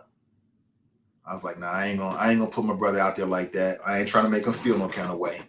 But you brought it up, sir. So don't try to misremember the tomorrow. I'm like, no, I didn't. I clearly hesitated and didn't want to speak on your shit because I didn't want to put you out there all the way like that. Okay, Gregson and Black Russia, you brought that up. Don't misremember. You know what I'm saying? But real is real. And I can't believe the nerve of you, man, to call in and make that point, knowing what you did. But that's not Jim Neal's fault, because I was on the first floor. Huh? The whole building is under the protection of the Hamilton County Sheriff. I don't believe that Jim Neal, if there were some broken windows down there, he don't want no windows to be broken. Why would the Hamilton County Sheriff, whether it's a male, female, Democrat, Republican, or independent, or what, why would they want windows to be broken at the Justice Center? Why does that serve? How does that serve them in any way that's positive? It don't. It don't. It's called a lockup facility. Them cats down there probably going nuts. They're doing all kind of shit. And whoever the sheriff is probably trying to do their best to keep a lid on it and keep things, efficient and as safe as they can in a lockup facility. But I get it, though. I get it. And then somebody steals her gun. Speaking of Charmaine McGuffey, do you think that you want your weapon to be stolen? I don't believe that. I wouldn't believe that of anybody. I don't care what their political party affiliation is. Why would you want that? So if we're going to blame Charmaine McGuffey because somebody stole her weapon, that means if somebody breaks into your house and steals your weapon, it's your fault. I mean, could you have secured it better? Sure. Do we expect members of law enforcement to take those extra steps to secure it? I would expect that of Charmaine McGuffey and anybody. Absolutely. But criminals going to do what criminals do. Great. Okay, good. I'm glad. He said, I don't feel any kind of way, bro. I brought it up. It's in the public. I don't run from nothing. Okay, great. Okay, great. Because I felt some kind of way about it. I didn't want to put your business out there like that. But okay, great. You a stand-up guy. What the hell is in this? This tastes a little different. I have to ask the wife, like, what is this in different tea? This ain't my regular degular. That's not my regular degular. Let me see. McGuffey lost her gun in a crap game. What? Did she? Oh my God. Did she? I didn't hear about that one. Nicole writes, this is why we say do not feel sorry for BR. He will not only kick people when they are down, but piss on their grave. There is no bottom for that dude. No escape snake when you see it. DMX. She said Noah Snake. Now, what I will say, BR, is she's right about one thing, that you will kick somebody when they down. You will. You know what I'm saying? Because you kicking dirt all over Tamaya Denar. You was reveling in all of that. And I'm like, dude, why are you happy about somebody going to prison and losing their spot? I ain't happy about that. You reveling what's happening with PG Sittenfield. You loving it. You so happy. I've seen you on Twitter. You and your boy Brian Schreiber. It's like y'all getting paid or something. And I'm like, why are you so happy about somebody else's misery? You know what I'm saying? I don't feel that way. But I bet you won't feel that way about your boy Jeff Pastor. You know, if he ends up going to jail or doing some time, I bet you ain't going to do all of that. So it seems like it's very personal. But I feel the same about all three of them. I don't want to see nobody go to jail. And all three of them had bright political futures. Tamaya Denard had a bright political future. PG Sittenfield had a bright political future. And I'll still maintain this, and some people might disagree with me, but I think that Jeff Pastor had a bright political future.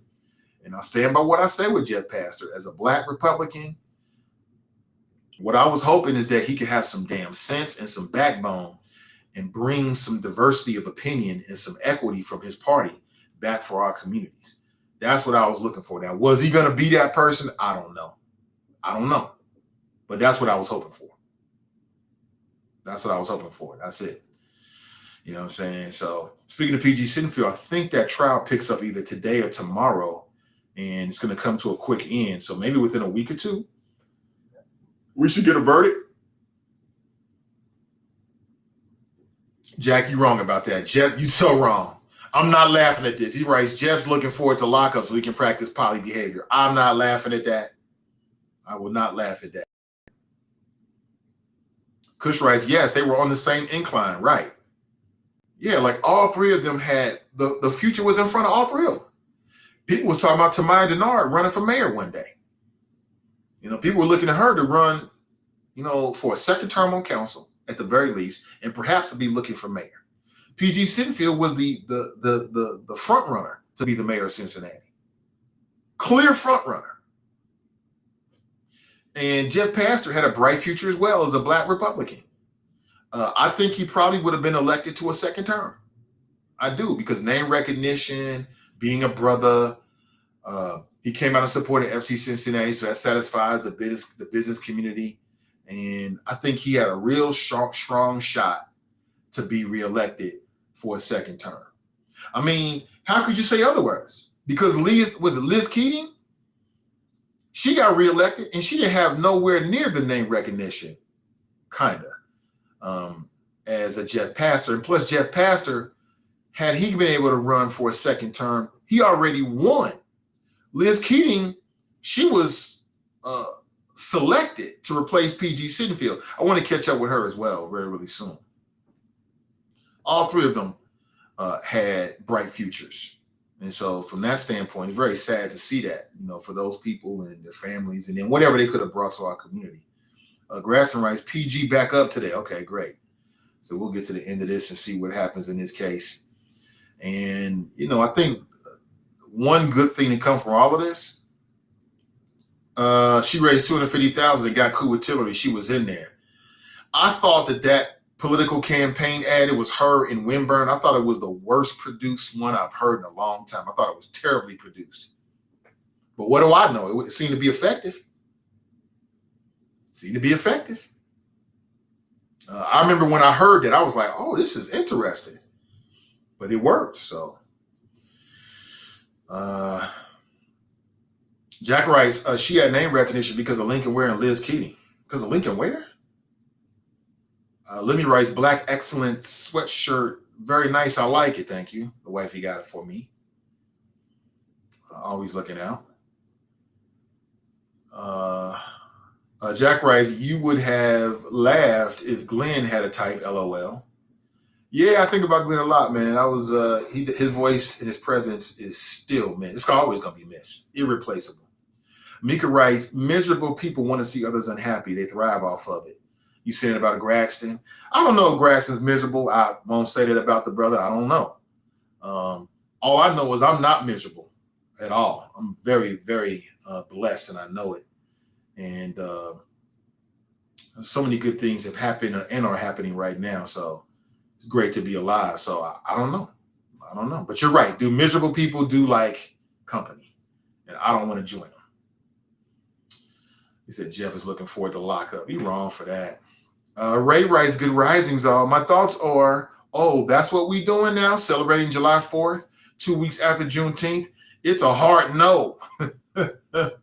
Pamela writes, good morning, Nathan Choppers. She writes, white men teach their sons to love guns before they are old enough to go to school. It's embedded in them. Is that true? I don't know. I don't think it's fair to say it across the board. You see my boy right here, he come in all the time. Guess what? He loves police officers. He loves to play police. As a black man, I got to have some difficult conversations with him about the realities of police officers. And now that he's 7, he's aware. He's starting to pick up on the chatter inside the house. So the wife and I are always talking about shit that's going on. And what I'm noticing now is he's starting to pick up on it and question it. Like, what you mean? Why you say that, Daddy? What? And so, it ain't going to be hard. I told the truth to little Buddha. I'm going to tell the truth to him. It is what it is. Like, if America was raw enough to do these things, then I'm going to be raw enough as a parent to tell my kids that America did these things with no tears, no fears, and no hesitation. Speaking of my son attends Fairview Elementary School, and we're just finding out that his principal is leaving, and we don't know why. And I can't say that I was super close with the principal. The wifey had more closer interactions than I did.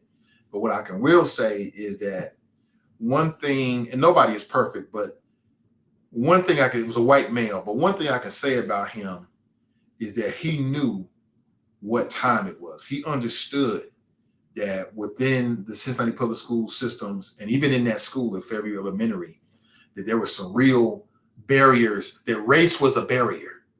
The race was a barrier for some of those teachers. And now he's leaving. The good ones always fucking leave. Excuse my language. The good ones always leave, and the bad ones never leave. You ever notice that? The bad apples always stay forever. The good ones, they just leave. I think it's because, I don't know. I don't know why, but just when you think you got a good one, now you got to deal with some change. But I'm happy to say that, when I look back to when my daughter was at Fairview Elementary, she had some good principals over there. She had a white female principal. I never forget, we had an issue, and I was very, very satisfied with the way she dealt with it. She wasn't playing no games. And when you're a parent, all you want is for school administrators to do the right thing. That's all. You ain't looking for no special treatment. You don't want them to treat your kid no different. But when there's an issue, don't gloss it over. Don't try to make it seem like it's not really happening. Just deal with the reality of it. Because I'm telling you, I've dealt with some other administrators, and it's like they want to bury their head in the sand. That ain't happening. Oh, no, I don't want to hear it. I don't want to hear it. I'm like, you're the principal. You're supposed to hear this and deal with it. I don't want to hear it. I don't want to hear it. So I'm not happy to hear Harris Sipple. I'm not happy to hear about that. But, change is the only thing that's constant. So I wish the man the best. And I hope that whoever comes in is somebody that understands what's going on. Understand what's going on. You know what I'm saying? Because, when they change the entrance requirements for Fairview Elementary, what I've been told is that the incidences of principal referrals and kids being referred to the principal office went straight up. It went straight up. Because now what happens is you had some different demographics that was coming to that school. And perhaps the people at the school, that would be teachers, weren't ready and weren't used to it. You know what I'm saying? But we'll see what happens. I wish the best. I'm a hope for the best. I'm a think for the best. But Don't you just hate it when you got good people or somebody you feel like is doing the right thing in place, and then you find out they're leaving, and you're like, gosh darn, we got to start from zero. I just hate that, man, but it is what it is. Fraud Mulligan, that's right. That's who it was. Yes. We had our disagreements, but what I will say about Fraud Mulligan is that she did her job. She did her job. And like I said, we had an issue with a teacher that was treating Medium Buddha like she was a grown-ass woman. Oh, God. But she jumped on it quick, took care of it. I was like, oh, shit. Okay. That's what we're doing out here. We're doing our job. Okay, great. I like this. Then they have Frau House, who is now moved on. She's working within the CPS ecosystem as well. And we thought very highly of her as well. So hopefully, yeah, she did. Yeah, she was on top of it. She was on top of it. And I just was pleased because, you have this anxiety. You don't know when you walk into these buildings whether the people that make the decisions are going to be real about stuff or they're going to throw their head in the sand and act like, I don't see it. I don't see it. It's not really happening. La, la, la, la, la, la, la, la. I can't hear you. I've dealt with that before, and it's like the craziest stuff ever. And I've dealt with that from Black administrators. The people you wouldn't think would do that. You look at them like, huh? What?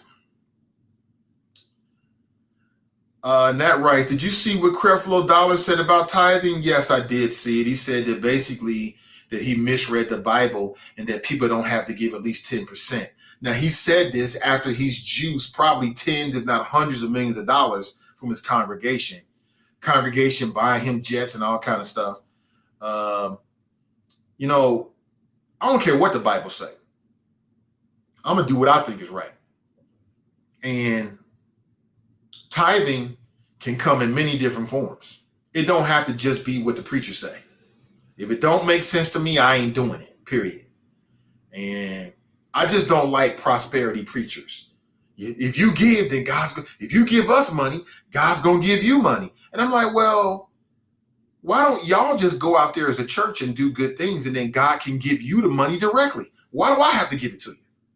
I'm not really into prosperity preaching. That's just nothing more than a con game. Grifting people over Jesus is one of the oldest games in the world. The oldest profession in the world is not prostitution. It's conning people about God. That's the oldest profession. Oh, God's talking to me. And he said, give me $10. And if you give me $10, oh, the good Lord's going to bless you. I don't believe none of that. Now, I do believe that if you do good things, it'll come back to you. But I don't believe in prosperity preaching at all. But people get caught up in that. A little bit of spirituality, a little bit of capitalism, a little bit of quid pro quo. I don't believe in none of that. And I don't F with Creflo Dollar at all. When I saw he was asking people for money so he can get a private jet, and I'm thinking, well, if God wants you to have a jet, then why don't he make that happen? I mean, God is omnipotent, all-knowing and all-powerful. I'm sure that God can drop a jet off for you. But, listen, if you can get people to do it, you can get people to do it. Graston writes, maybe the influx of kids weren't home trained. Jesus, man. What is up with you, bro? What is up with you? That's what you think? All right. 10% is the standard in the Old Testament. Jesus says, give freely from the heart. The Bible was rewritten and written by men and therefore corrupted. I think people should do whatever they feel good about. If you feel good about giving 10% in tithing, you should do it. If you don't feel good about giving 10% in tithing, then don't do it. Some people don't give to the church, but they give to charitable organizations. Okay. You're no less in love with God if you tithe through charitable organizations. Some people give to people panhandlers. You're not less of a Christian or less of a lover of God or believer in the Bible because you do it that way. Don't let these people tell you that. You know what I'm saying? Don't believe that at all. And the thing about Creflo Dollar is now he's apologizing for taking too much money for people. But I haven't read that he's going to refund me of the money. When he starts refunding money, then I'll really believe him. It's just something that he feels like he wants to talk about. Jesse writes, Nathan, tell that story about the hood chain. So, you know, this was my moment when I jumped the shark with religion, so to speak, and I realized that, you know, not everybody was about the real thing. My grandmother got caught up with all these televangelists, and at some point, you know, she was the victim of these prosperity preachers and stuff like that, and it cost her. It cost her tens of thousands of dollars, and damn near cost her a home. You know, my grandma was doing stuff like, instead of paying a mortgage, she giving the money to the church, hoping that God's going to bless her. So when I talk about this, and I talk very strongly about this, I talk about it from a position of actually having had dealt with it before. And so, you know, she was on to these televangelists, and one of her favorite televangelists was coming to Cincinnati, and she somehow either convinced me or wanted to go with her. I went with her, but before we went, we had to stop and pick out a loaf of bread. And I couldn't understand it. I mean, I'm like 11 or something like that. I'm like, why are we getting some bread? She's like, well, the preacher said we got to bring bread. So we get into the room, and what I noticed is right in front of the podium, you had dozens upon dozens of loaves of bread. Like everybody had brought loaves of bread. Now in the room, in the audience, was nothing but black folks, primarily elderly black women. And the preacher gets up there. It was a white preacher, one of these fork-tongued preachers. I can't remember what his name was. It might have been Peter Popoff, or somebody like that. But at some point during the ceremony, or whatever they want to call it, the ritual or whatever they want to call it, they started announcing that they were going to give away these gold change. Now I'm 11 or 12, and, you know, shoot, I'm thinking of gold change. I could be like the Fat Boys. You know what I'm saying? I could be like some of my favorite hip hop artists. I want to get me a gold chain. And they said that all you had to do was just make a donation, any donation, and you can get a gold chain. So I tugged on my granny, let me get $1. And she gave me a couple bucks. And I stood in line, even though I was feeling, you know, I'm 11 years old. I felt some kind of way about it. I just wanted a gold chain. And I finally got up there, and it was a white dude, and his right-hand man was a black dude. So the white dude was the preacher. He's on a microphone, keeping everybody engaged. And the person who was actually giving out the change was a black dude. I get up to him, I give him my $2, and I was like, hey, I want to get a chain. And this black man told me, you got to give us at least $5 to get a chain. I was heartbroken. I didn't even get a chain. I can't remember if I think I kept the $2, and I went back to sit with my grandmother, and she's like, you want me to give you $3 more? And I wouldn't do it. I was like, nah, I'm done. I was done with them, with that type of religion at that moment. And then the craziest thing happened afterward. Like, the preacher at some point, he blessed all the loaves of bread. He did like this over the bread and was, you know, whatever the hell he was saying, some prayers. And then he picked up a loaf of bread and opened it and started flinging the bread into the audience. And people was grabbing the bread and eating it. I wasn't grabbing that shit, them dirty eyes. What the hell?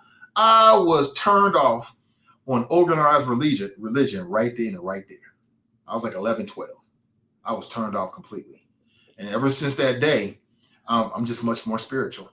And I call out these predatory priests all the time. You know, again, since I'm talking about it, same thing happened on the bus. I was back with the radio station. I'm doing my thing.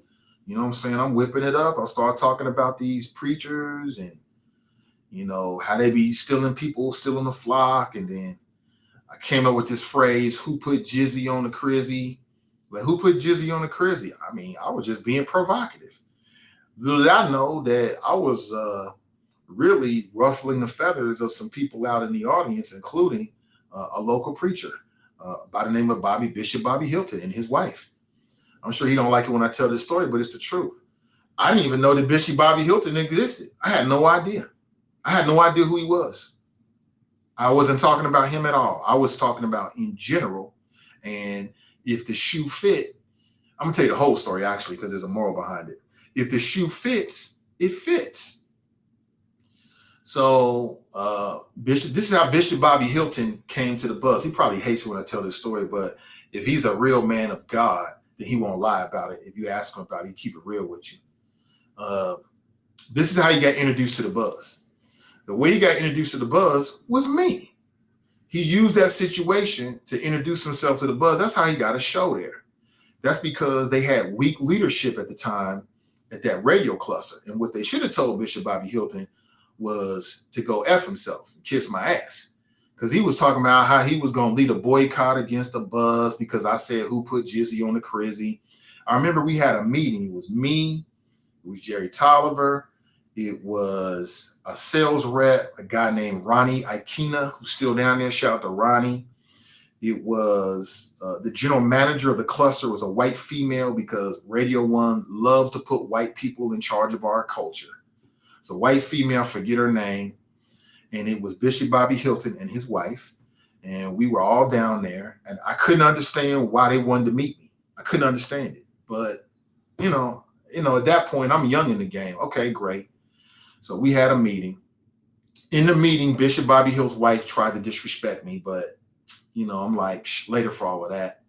But really what it was a play for him to introduce himself, you know, to the buzz to the radio. And it worked. I give him props. It worked for that. And for years after that, you know, Bishop Bobby Hilton used to always say to me, yeah, my wife is going to, she's going to apologize for disrespecting you. She never apologized. You know, this is people from the church. You know, these are people of God. She never apologized to me for trying to disrespect me. And I didn't even know who they were, folks. I had no idea that there even was a Bishop Bobby Hilton at the time, because that's not really a world that I operate in. And when I was saying what I was saying, it wasn't about him. It was about whoever. So I thought it was very interesting that here I am talking about, and I know Bishop Bobby Hilton does a lot of good work, and, you know, I'm cool with him. I've seen him many times over the years. And for years, he used to always apologize for his wife. Yeah, I want to apologize again. And she's going to apologize to you one day. But that's what I'm saying. You got a lot of people that's in the church and they talk that Christian shit, but they don't live that Christian shit. They don't live it. And I'm not trying to say anything about that in particular because that was a long time ago, but that's what happened. And later, a little bit time after that, that's when he got his show on the buzz. But the way he introduced himself was through that moment with me. Like I said, people try to make power moves all the time off of different shit. And that's just what happened. And if he says anything different, he's fucking lying.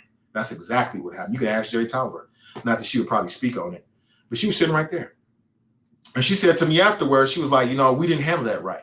And they didn't handle that right. What they should have told him was go do that. He was like, yeah, we're going to lead a boycott against the buzz because Nathan Ivey said Jizzy on the crizzy. Like he was threatening to get all the black churches to rise up and I guess boycott the buzz or something like that. That's the truth. It's the facts. And anybody who says anything different is lying to you. And so for years, and I'm talking about years, every time I ran to Bishop Bobby Hilton, I would say to him, still waiting for that apology.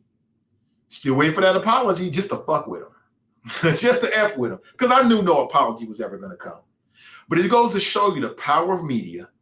It goes to show you, you know, how people really operate. And I'm not trying to say that the brother don't do good shit because, I mean, I see a lot of things that he's involved with over the years. All I know is what happened with me. And then I remember Jerry was like, and she was wrong for this. She was wrong for this. She was like, yeah, you shouldn't say Jizzy on the crizzy. I'm like, huh?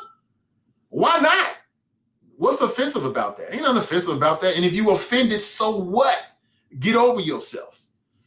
But, you know, sometimes we like to tiptoe instead of just being who you are and saying what you got to say. That's what really happened. And the reason why I went so hard at the people that, and even to this day, that's the reason why I go so hard against people that use religion to prey upon people is because of what happened with my grandmother. And I think I might have said that to him. I think, man, you know, the management of that station, man, oh my God, they could have did so much better. But I think actually, and maybe y'all remember this, I think actually part of what happened was he came on the show and he came on my show and sat in for like an hour. And again, it was all looking back. That was just his way to try to get in with the radio station. He used me.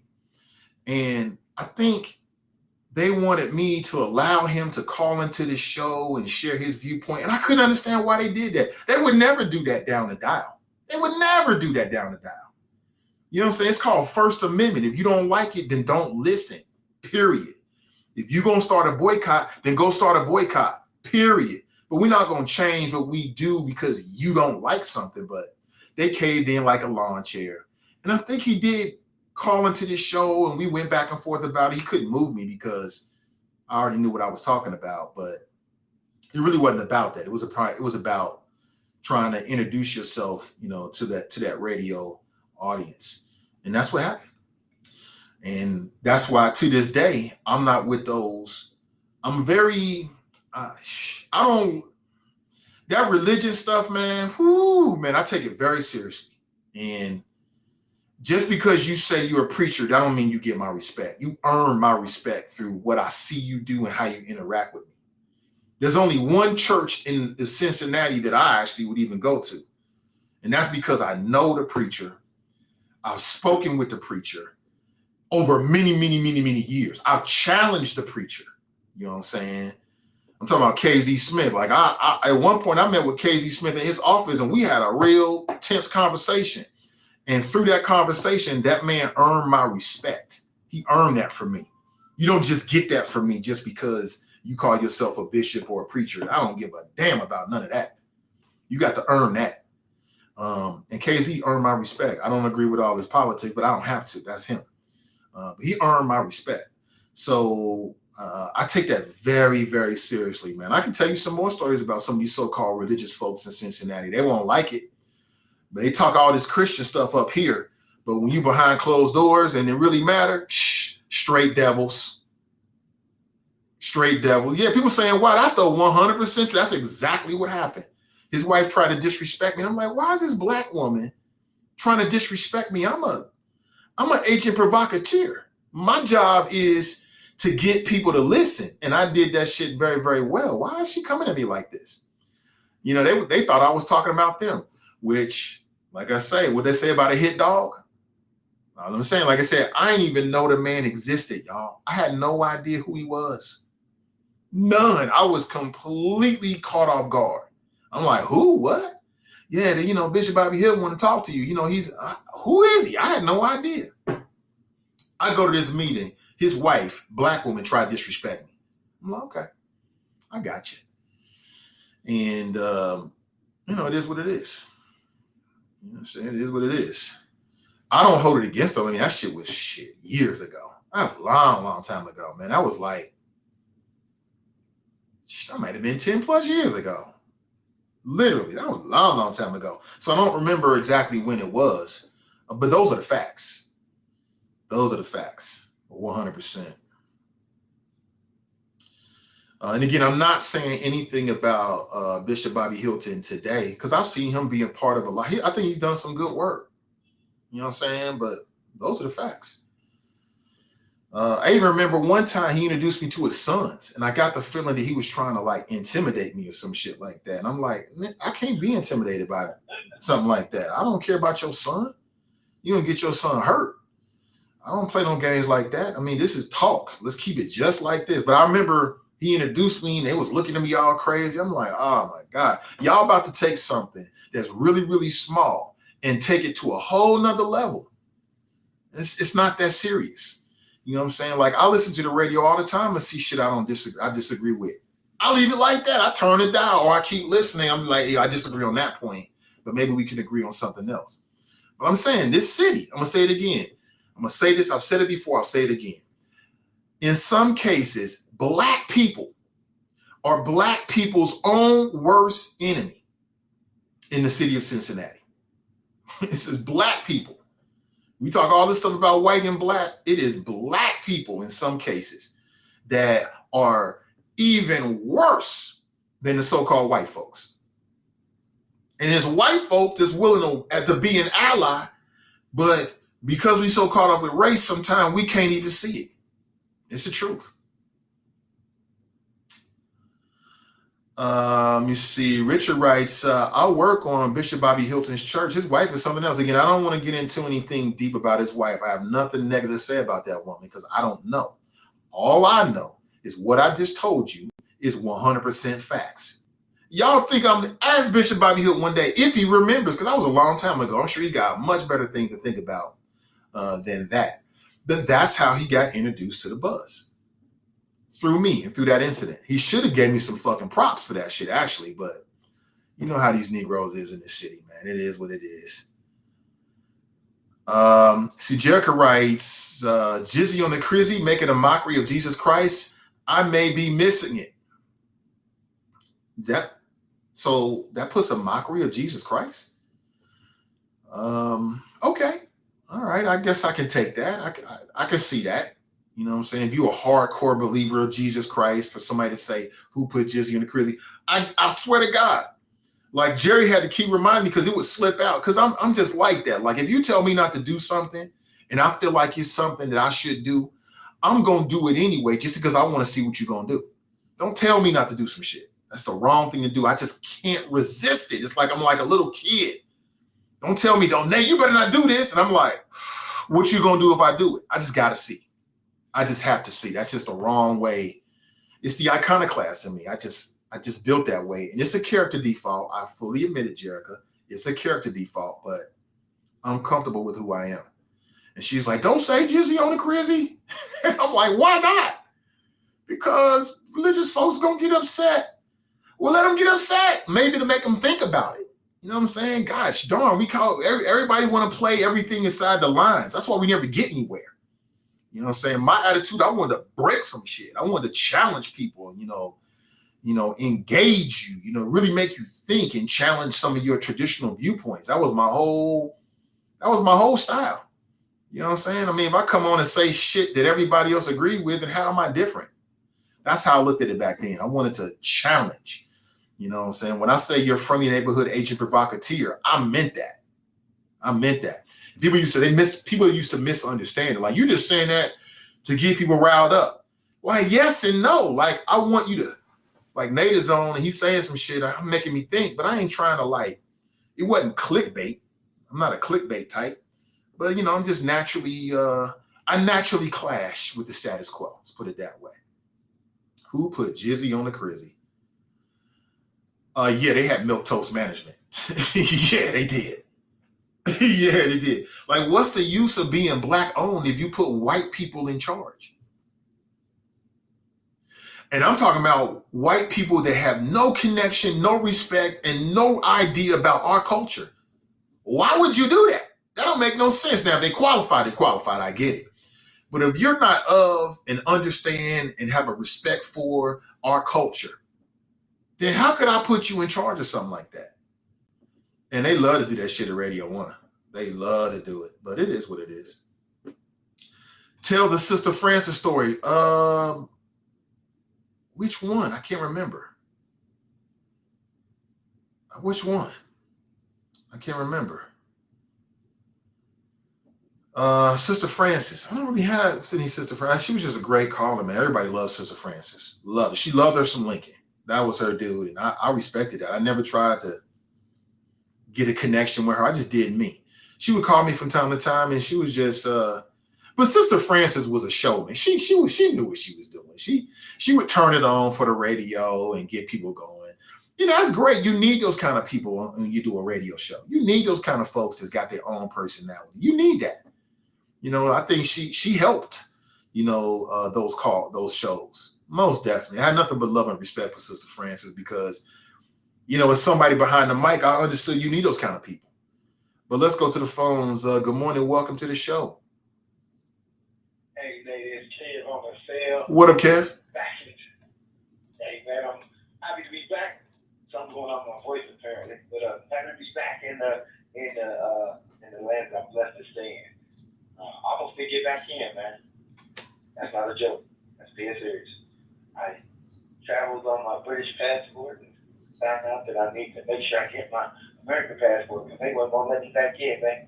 They held the whole plane for me. I had to pull it. I'm a U.S. citizen. Send me home. So anyway, Jizzy on the Crizzy, man. Listen, you know who put Jizzy on the Crizzy? All the fake preachers that send out stuff like prayer cloths and oils and all of that stuff, man. The religion thing in and of itself, there's nothing wrong with it. It's man that messes it up. You know what I'm saying? It's people that put they mess in it and mess it up. So I think a lot of times people will say, like they protecting God. What you protect? What? How you gonna pray to a God that you gotta protect? That don't make sense.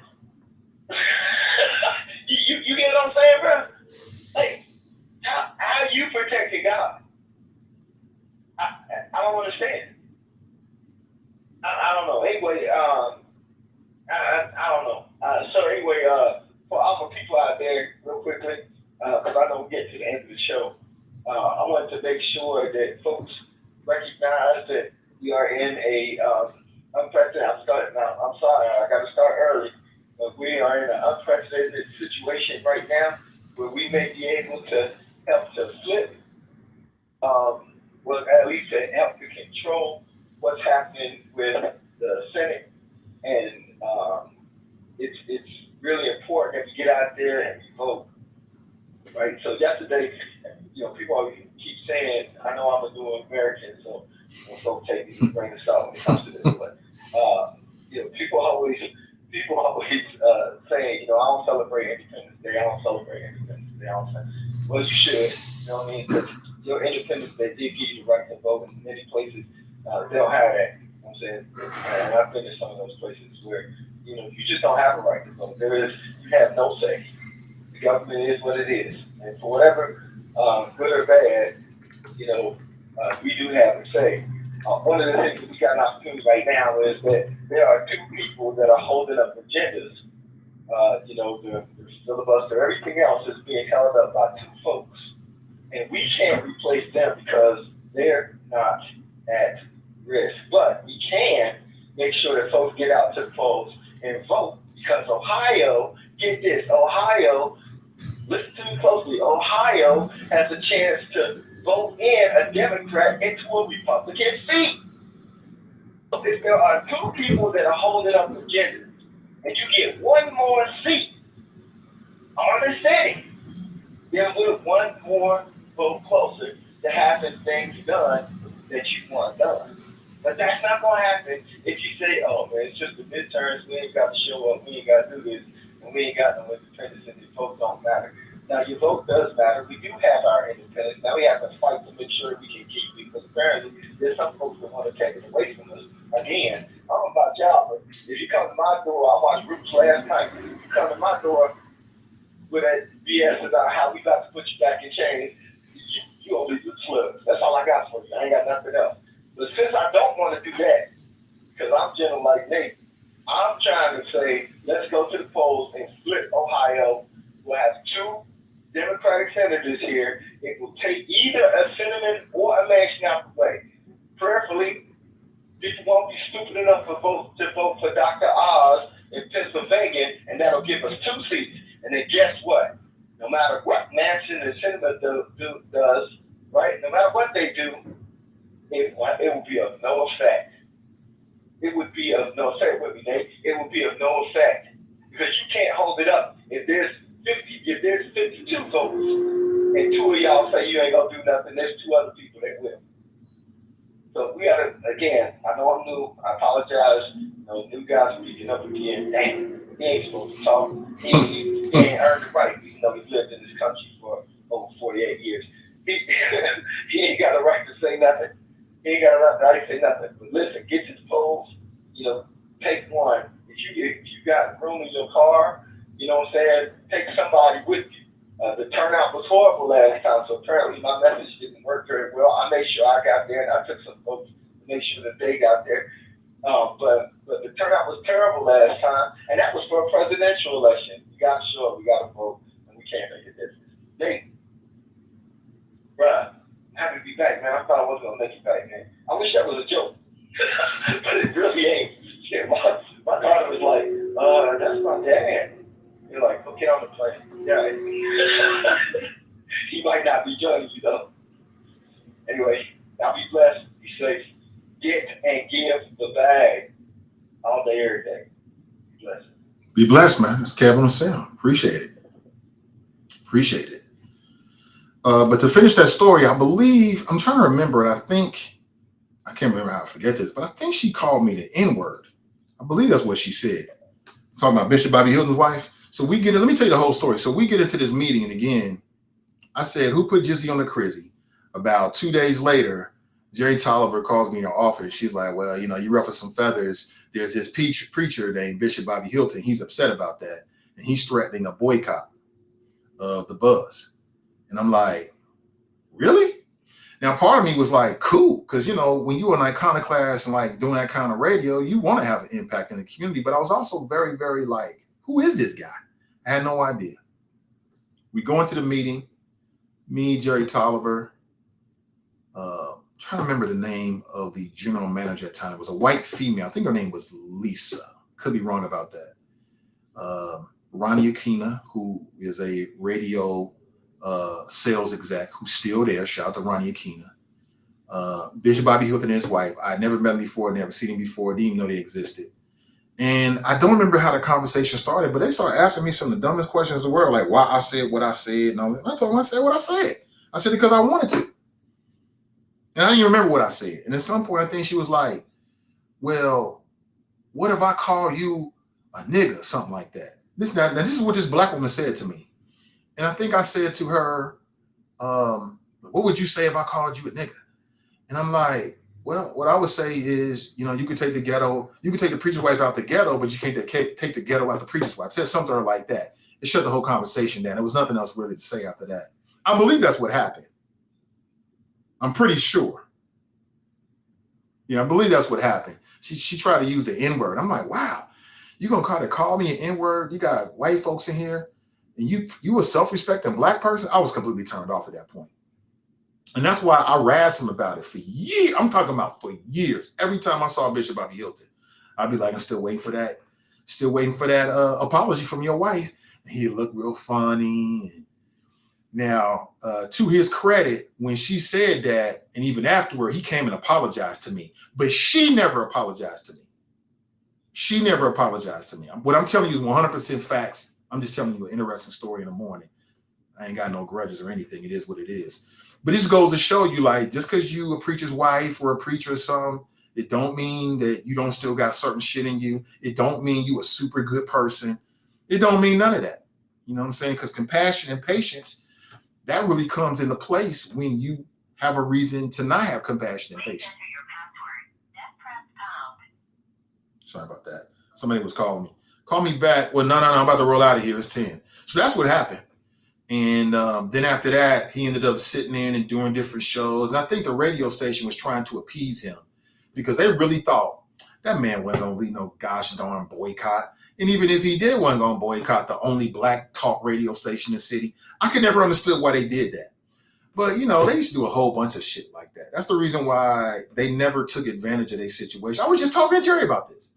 Man, listen, they had all of that talent down there and didn't know what to do with it. It's a shame. It really is, but it is what it is. Why would she? She meant what she said. Yeah, she meant what she said. And I meant what I said. I meant exactly what I said. And left it just like that. I didn't apologize to what I said. I said what I said. Left it like that. Why would I apologize for something I said on the radio? And I meant it. I might have talked about, I think I might have tried to intellectualize it and break it all down. I just can't remember exactly word for word. I just can remember like the general stuff that was said. But I was highly resistant to over-explaining myself, about an opinion that I had. It's called the First Amendment. Either you like it or you don't. Either you're going to listen or you're not going to listen. It is what it is. Leave it just like that. Yeah, she ain't like that. She ain't like it. Got real quiet in the room after that. And I think we quickly ended the conversation because we never should have had a conversation. You got to support your on-air staff and their First Amendment rights and leave it like that. And if somebody said they're going to do something like that, make them do it. Go ahead and do it. I want to see you do it. That'd be great. Actually, that'd be great for business. You know what I'm saying? That'd be great. But that was so scary. Ooh, we don't want to do this. We don't want to do that. All right, folks, I really appreciate you. That's my time. I'll be back and hopefully better than ever tomorrow morning, bright and early. We'll chop it up. Have an excellent rest of your day. A beautiful Tuesday. Hopefully a tremendous Tuesday. Man, it's hard to get back to work after a 3-day weekend, isn't it? I know. It's like you walking in molasses. But you can get through it. We'll get through it together. Have an excellent rest of your day, family. And remember our motto: winners focus on winning, and losers focus on winners. So stay focused and stay winning, and we'll talk real soon. Until next time, I'm Nate Ivey, and I'm out.